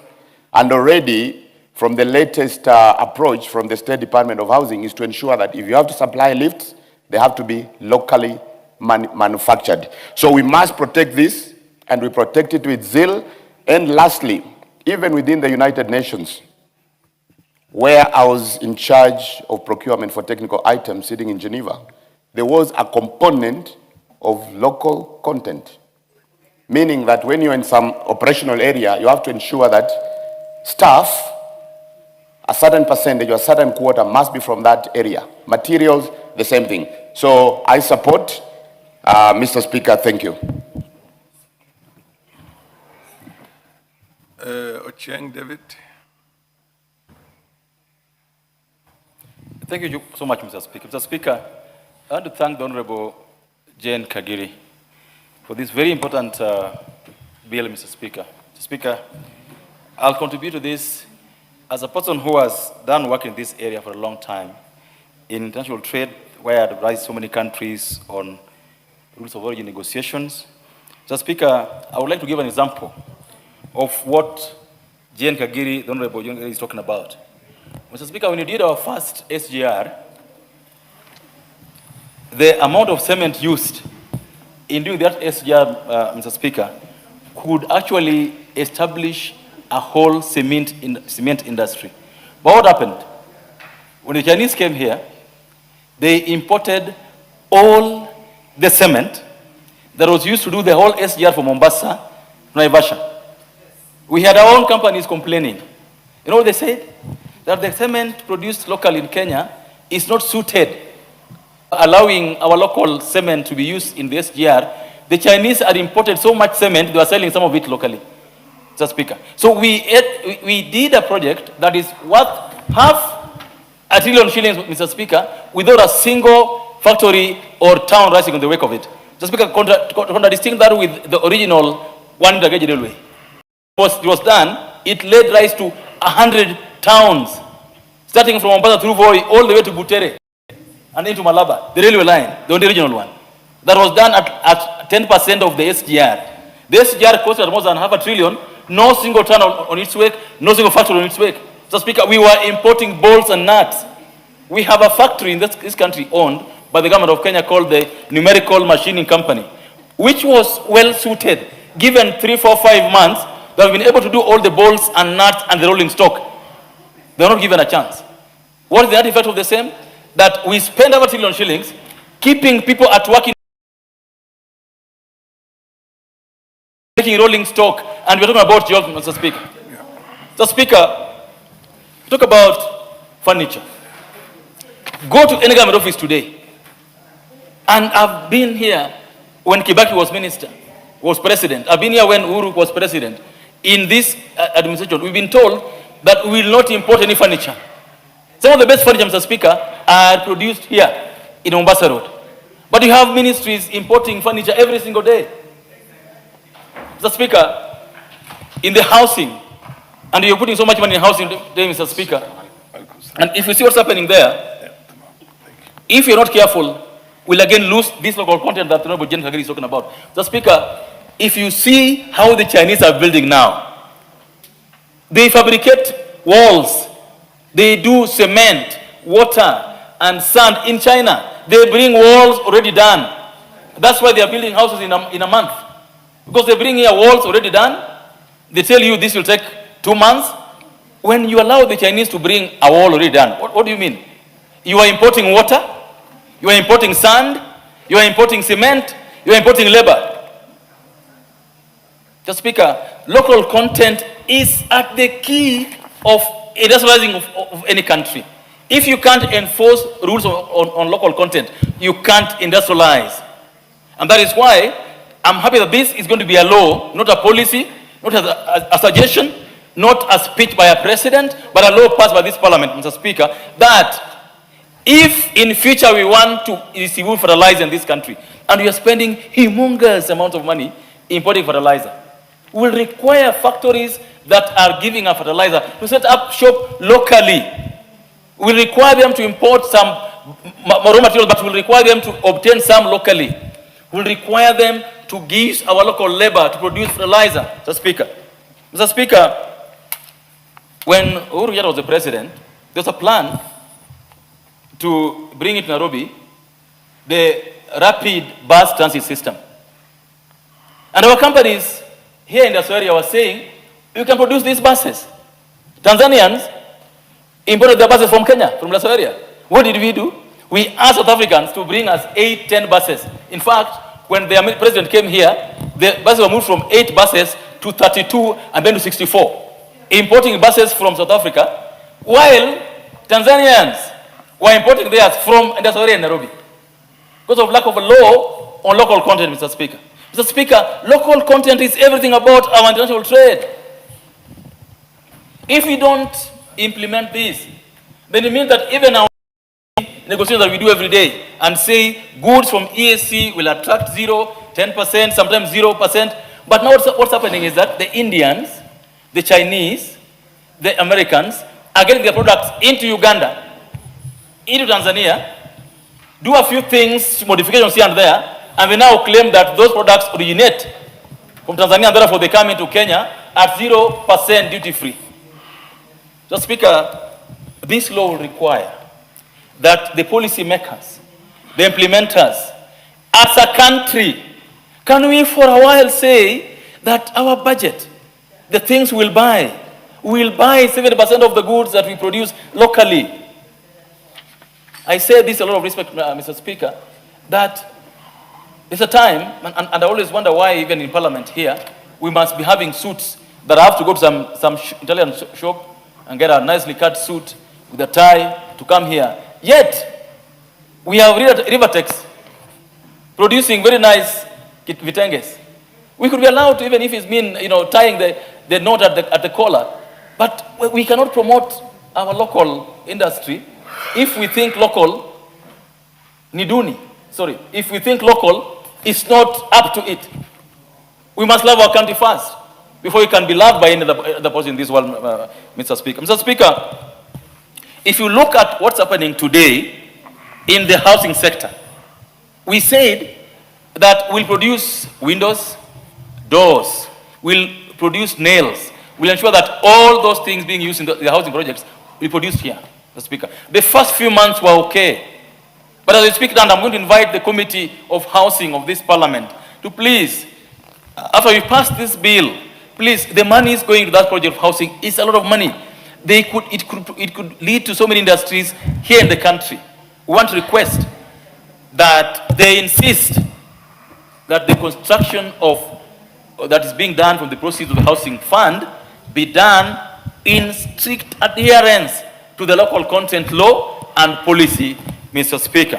Mr. Speaker, I was just looking at what we are importing lately. The things in a car, for example, the brake pads, the things that you have to change every time you are servicing your car, Mr. Speaker.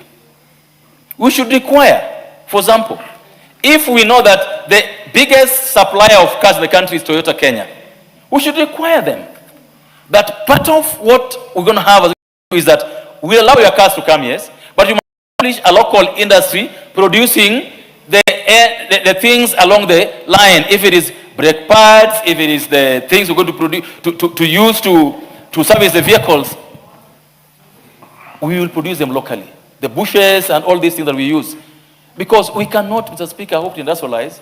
When you import a car, then import the headlights, then import the tires, then import the rims, then import the bushes, then import everything else in a car.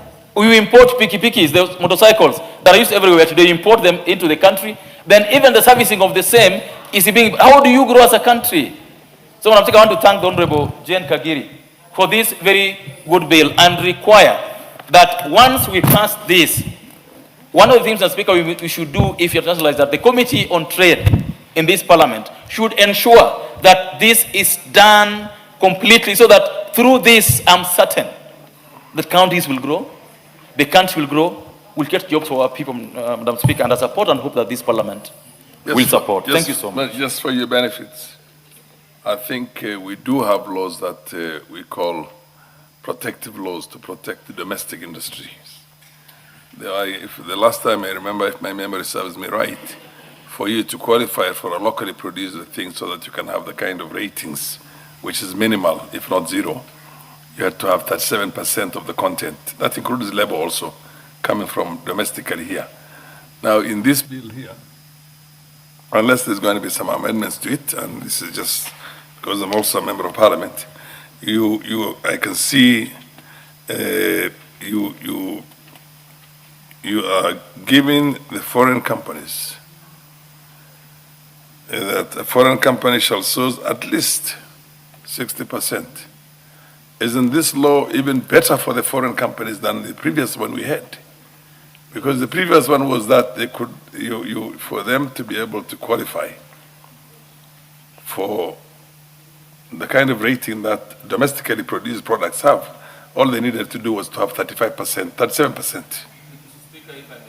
Yes. This, Mr. Speaker, you're talking about the so-called rules of origin that are inbuilt in trade agreements that we sign. Yes. And that's why I said earlier that you've seen, for example, countries like India, China, they then now come with products that are almost completely done. They then repackage them in Uganda or in Tanzania under something called in law transshipment, and then they come in and saying they are regionally produced and therefore they're locally produced, and that's why the customs union basically. Correct. The You're customs right. union, what is taxed in an East African community country cannot be taxed. It's one market now, Mr. Speaker, and that's what you're saying, that then will require authorities to be very strict and ensure that this law then helps in plugging those gaps, Mr. Speaker, and thank you for the... There has to be... Thank you. The Kenya Bureau of Standards, as you put it, has to be very, very alert in this situation, because as you put it, and I'm conscious of what you're saying, that happens a lot. That's happened. Even through the AGOA, the African Growth Opportunity Act, before, foreigners, the whole idea of behind the AGOA was to develop domestic industry, to take advantage of the tax holidays in the US. But what happened? Foreign, Indians, Chinese, and other companies came in here, set shop in here, and used that opportunity right now to it's not right, and I think it should be illegal. Yes, Dori.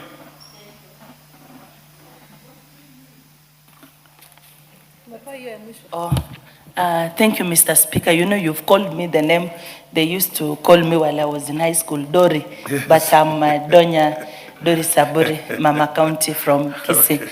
I'm actually supporting Honorable Jane Kagiri.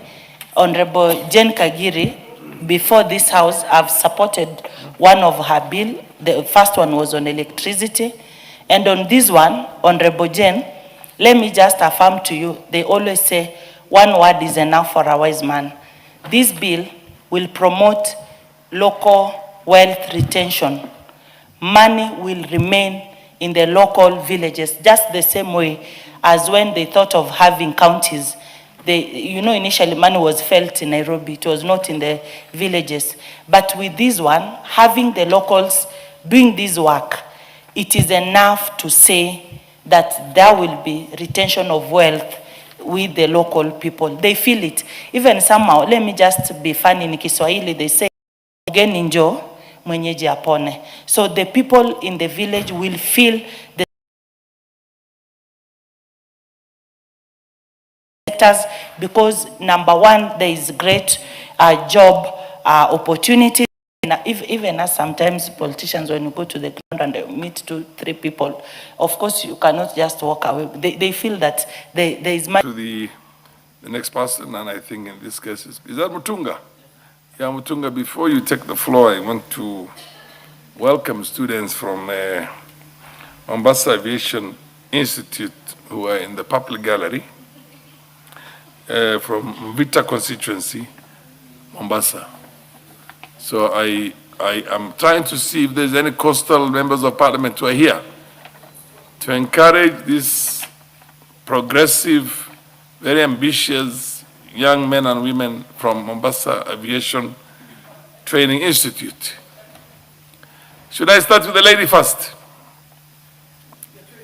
Miazi. Asante sana Spika. Nichukue fursa hii niweze kuwakaribisha wanafunzi wetu kutoka Mvita, kutoka Mombasa County. Tunawakaribisha hapa katika bunge la kitaifa. Kama mnavyoona hapa ndio ni nyumba yenye ambayo sheria zinazotungwa za nchi na mambo yanafanyika hapa ya Kenya nzima. Na Mheshimiwa Spika, nimeangalia wale wasichana, nimeona wasichana warembo sana na vijana ambao niko na imani. Tunazungumzia wabunge wanaokuja, magavana wanaokuja, hata marais wanaokuja, kwa sababu tunajua watu wa Mombasa tuko na mpango saa hizi pia na sisi tunataka tuwe tuko mbele, tumeshika mstari mbele, tushikilie bendera ya nchi. Karibuni sana wanangu, tunawapenda, feel free, karibuni sana. Asante sana Speaker. Thank you, Honorable Speaker. I take this opportunity again to welcome students from Mombasa Aviation. Honorable Speaker, I think it would be important and to add what my sister, Honorable Amina, has said, that the young people who come to just see what happens in Parliament, I think it's a great opportunity for them to shape their ambitions, to shape what they look forward in their lives. And I want to say today, you know, Mombasa Aviation, I've lived in Mombasa for many years. It's one of the premier institutions that we have in Mombasa that shapes young minds, shapes young, you know, our youth to become responsible adults, to become, you know, people that will add value to this country. So I want to say to the young people that it's important that you take time, you know, to study, but at the same time take time to also appreciate what happens in the country. That you've got an opportunity to come to this house. Let this be your rallying, your wake-up call, so that then now you can, you know, grow your dreams. You know, if your dreams do not scare you, then you've not started dreaming. And if you are to change this country, as you Gen Zs have been saying, then you need to take responsibility, you need to take initiatives that will make you not only good in your villages, in where you come from, but you must be outstanding in the country and beyond. So wish you well in your studies, but more importantly, make sure that muko kadi. Asante, Mheshimiwa Speaker. Fair enough. I think, would you want to also do the same? I mean, Madam Fatuma, full network. I thought you were going to talk in Swahili also. To encourage. No, let's finish with the students first. I'm looking at anybody who is, yes, this, the Nyamira guy, the Honorable Mogaka. Chief Mogaka. Ukizungumza Kiswahili pia ni bora zaidi. Endelea. Nashukuru Mheshimiwa Spika kwa nafasi mwafaka kupokea wanafunzi kutoka Pwani kuja kutembelea bunge letu la taifa. Hili bunge ndio latunza sheria humu nchini, na mtakapomaliza masomo yenu tuwangoja muwe wabunge, muwe majaji, muwe maprofessional katika nchi ya Kenya.